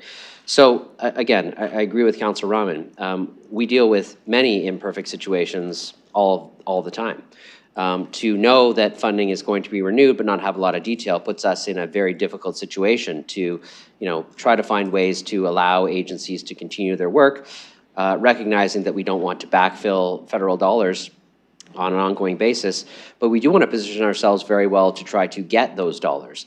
And I want to thank Ms. Campbell and others who, when they said, what can we do to help, my response was, help us advocate to other levels of government to try to secure dollars. Ideally, permanent, long-term, stable dollars so that we're not in this situation time and time again. And so to their credit, I appreciate the work that they've done in that advocacy piece to meet with others and to share their voices. It is difficult for the municipality to be in a situation where we do not have enough resources to do all the good things we want to do. And we come out with situations and motions that sometimes are not perfect and could be better or could be 5 different versions of it. But I think the motion that's on the floor before you recognizes a couple of things. One, the ongoing need in our community for the services that were being provided under the federal funding. 2, that the municipality can't be the long-term funder of this, which is why there's a cap on it and why there is a desire that should we achieve the funding to restore the reserve fund with the dollars so that we can use it for other priorities that we know we already have in the city and support other work in the space. And 3, the need for continued advocacy on this at all levels of government. This is only a challenge that will be solved when we can all get on the same page, when we can all pull in the same direction. I appreciate Councillor Hopkins' work at AMO, appreciate the work of my colleagues across the country at Big City Mayors and through the FCM, but also the work of agencies and councillors in the city to advocate to our local representatives for the resources that are necessary. And we will take steps forward when we pull in the same direction. This is absolutely necessary federal funding. It is great that they renewed it. And I have to say the City of London and the agencies here desperately need to secure our share of it to continue the work that's being done in our city. So the motion today is just one step to give us some time to do that advocacy, but I want to be clear, the work is not done to try to encourage the federal government to say, You need to flow these dollars, as you did before, into the communities that were utilizing them for the work that was being done, because that is where the gap is, and that is where the gap has to be filled.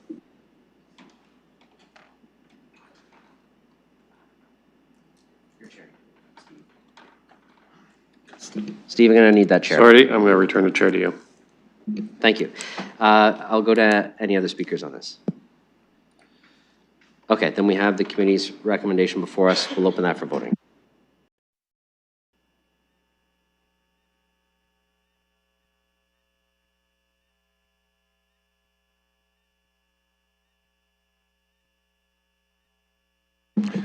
Closing the vote, motion carries 12-1.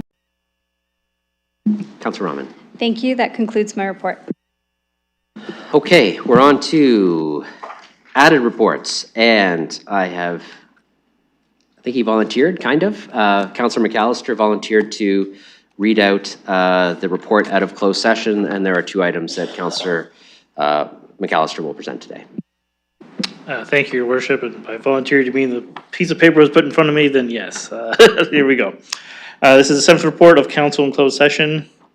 This is number one, property acquisition, 141 Highbury Avenue North, Highbury Avenue and Hamilton Road intersection improvement project that on the recommendation of the Deputy City Manager, Finance supports with the concurrence of Deputy City Manager, Environment and Infrastructure on the advice of the Director, Realty Services with respect to the acquisition of property located at 141 Highbury Avenue North in the City of London, further described as south 22 feet on lot 142, north 22 feet on lot 143, plan 511 in the City of London, County of Middlesex, being all of PIN 08340-0247, containing an area of approximately 0.11 acres as shown on the location map as Appendix B for the purpose of future improvements to accommodate Highbury Avenue and Hamilton Road intersection project. The following actions be taken. The offer submitted by David Ernest Wilkes and Mary Louise Wilkes, the vendor, to sell the subject property to the city for the sum of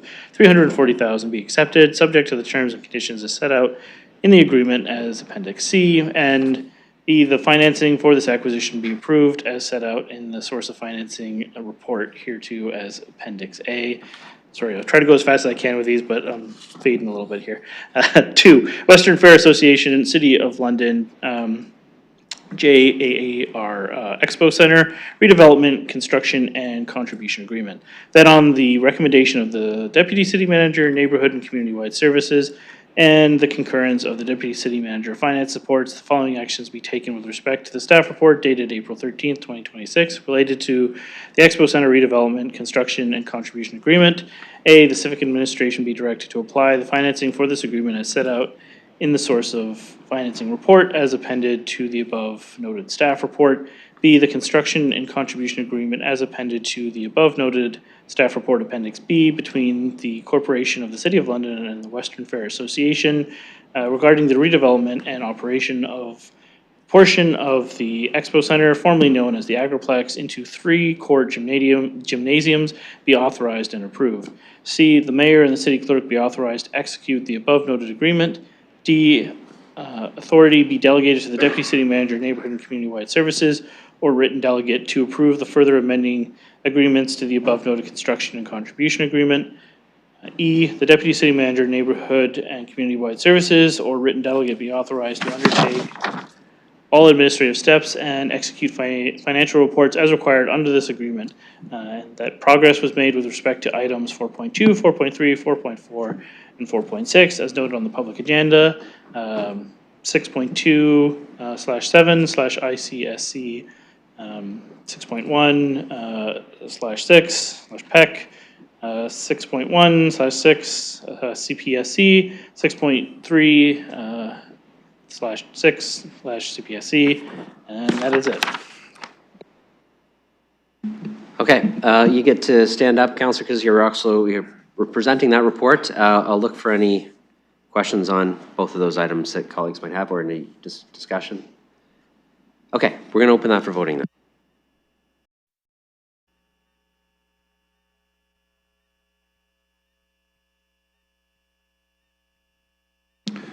Closing the vote, motion carries 12-1. Okay, we're on to deferred matters or none, inquiries. I don't see any. No one informed me of any. Okay, emergent motions, there are none. Okay, we're on to bylaws. So I'll say eScribe is being a little slow, so these might take just a little longer than normal, but we might only have 9 votes depending on what people want pulled. Right now I have it organized as Bill 181, which is from the Planning Committee, the Commissioner's road piece. That's going to be separate, and we'll do that first. Then we have the items related to SPPC item 2.2, which is the Housing Accelerator Fund items. And then I was going to try to do everything else, including the confidential items that came out of CPSC and ICSC that Councillor McAllister just wrote. If you want something separate beyond that, I'd need to know now. Otherwise, we could proceed with those 3 votes in that way. Does anybody want to do it differently than that? No? Okay. Is there someone willing to support all that? I'm willing to second all of it. Someone will. Council Lehman's willing to move all of it. So we'll use you and me as the mover and seconder for all that, just to speed things along. Okay, so the first thing we're going to do is the Commissioner's Road item. And we're going to start with first reading, moved by Councillor Lehman, seconded by myself. And we will open first reading for voting.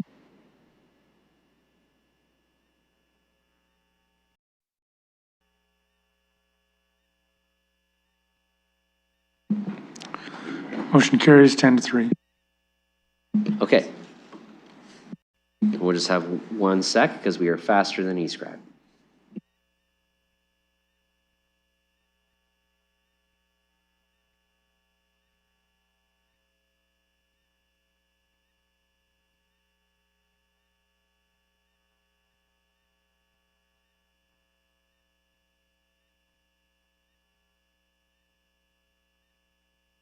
Okay, second reading, and I apologize, it might take that long for every vote because that's how long eScribe is taking to refresh. Any debate on second reading? Same mover and seconder. Seeing none, we'll open that for voting.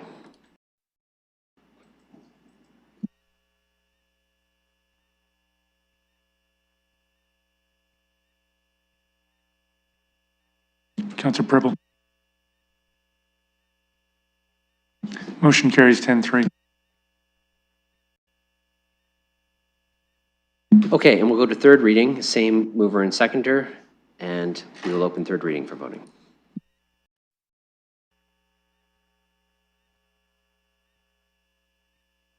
Motion carries 10-3. All right, the next one are the 2 bylaws related to the Housing Accelerator Fund report from SPPC, moved by Councillor Lehman, seconded by myself. We'll just wait a moment and then I'll open first reading.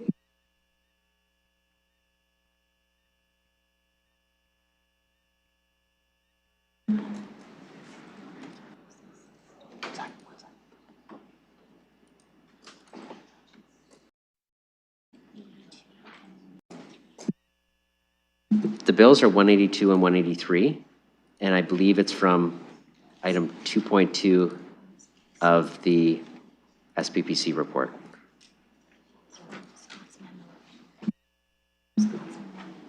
This is a memo that Mr. Mathers circulated too. Okay? All right, we're all good? Okay, we'll open first reading.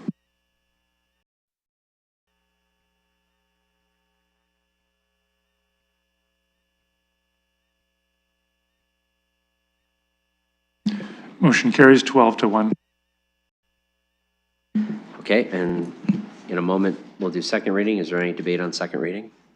I don't see any, but we'll just wait for the system and then we'll open the vote as soon as it's ready.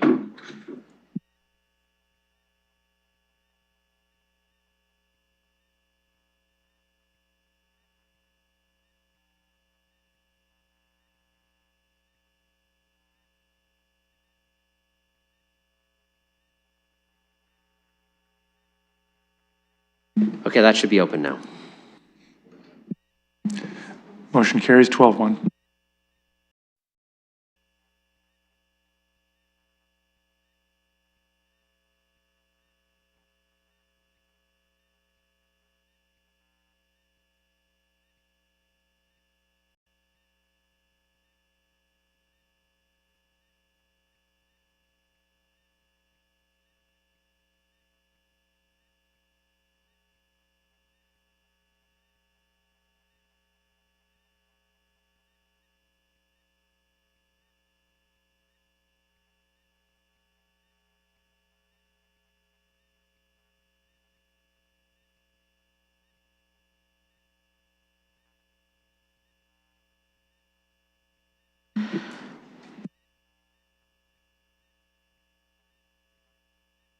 Okay, we're going to open the next reading for voting.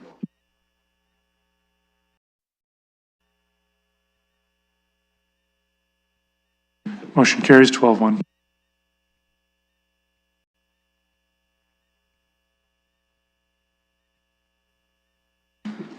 Okay, next we're going to do everything else, including the stuff that was presented by Councillor McAllister.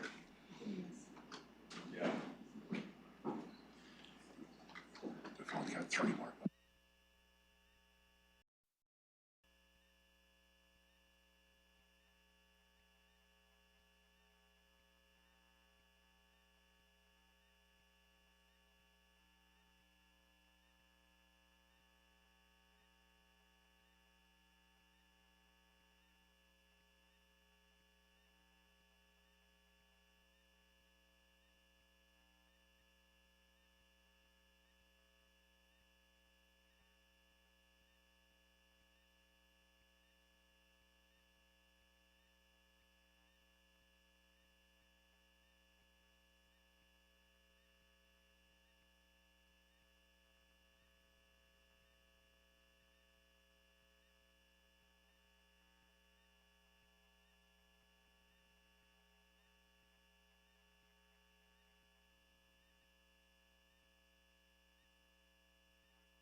All right, I'm going to ask, because this might take a bit if we have to reboot the system. We're voting on all the rest of the stuff.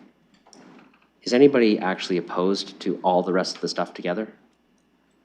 Like, okay, because this makes it really easy to record the vote if we're all in favor. I'm still going to call the vote by hand, but we want to have recorded votes, so we're going to, if someone's opposed, I'm going to wait and let people put it in the system. Okay, I don't see, everybody's in favor? Okay, all right. So we're going to do first reading of everything else that's left by hand. All those in favor? And that looks like, are there any opposed? Okay, none opposed. Motion Okay, carries. We're going to record that as everybody in favor, as everyone present. Second reading, any discussion on all? Okay, all of those in favor on second reading? And anybody opposed? Motion carries. Okay, and no one was opposed there too. And third reading, all those in favor? And anyone opposed? Motion carries, none opposed. Okay, so we're going to record that as it would have been done in eScribe there. Otherwise, we probably would have had a 10-minute refresh there. So everybody can enjoy whatever weather's left out there. Okay, which means we're on to adjournment. I'm going to look for a motion to adjourn. Councillor Van Meerbergen, seconded by Councillor Cuddy. All those in favor of adjournment? Motion carries. All right, we're adjourned.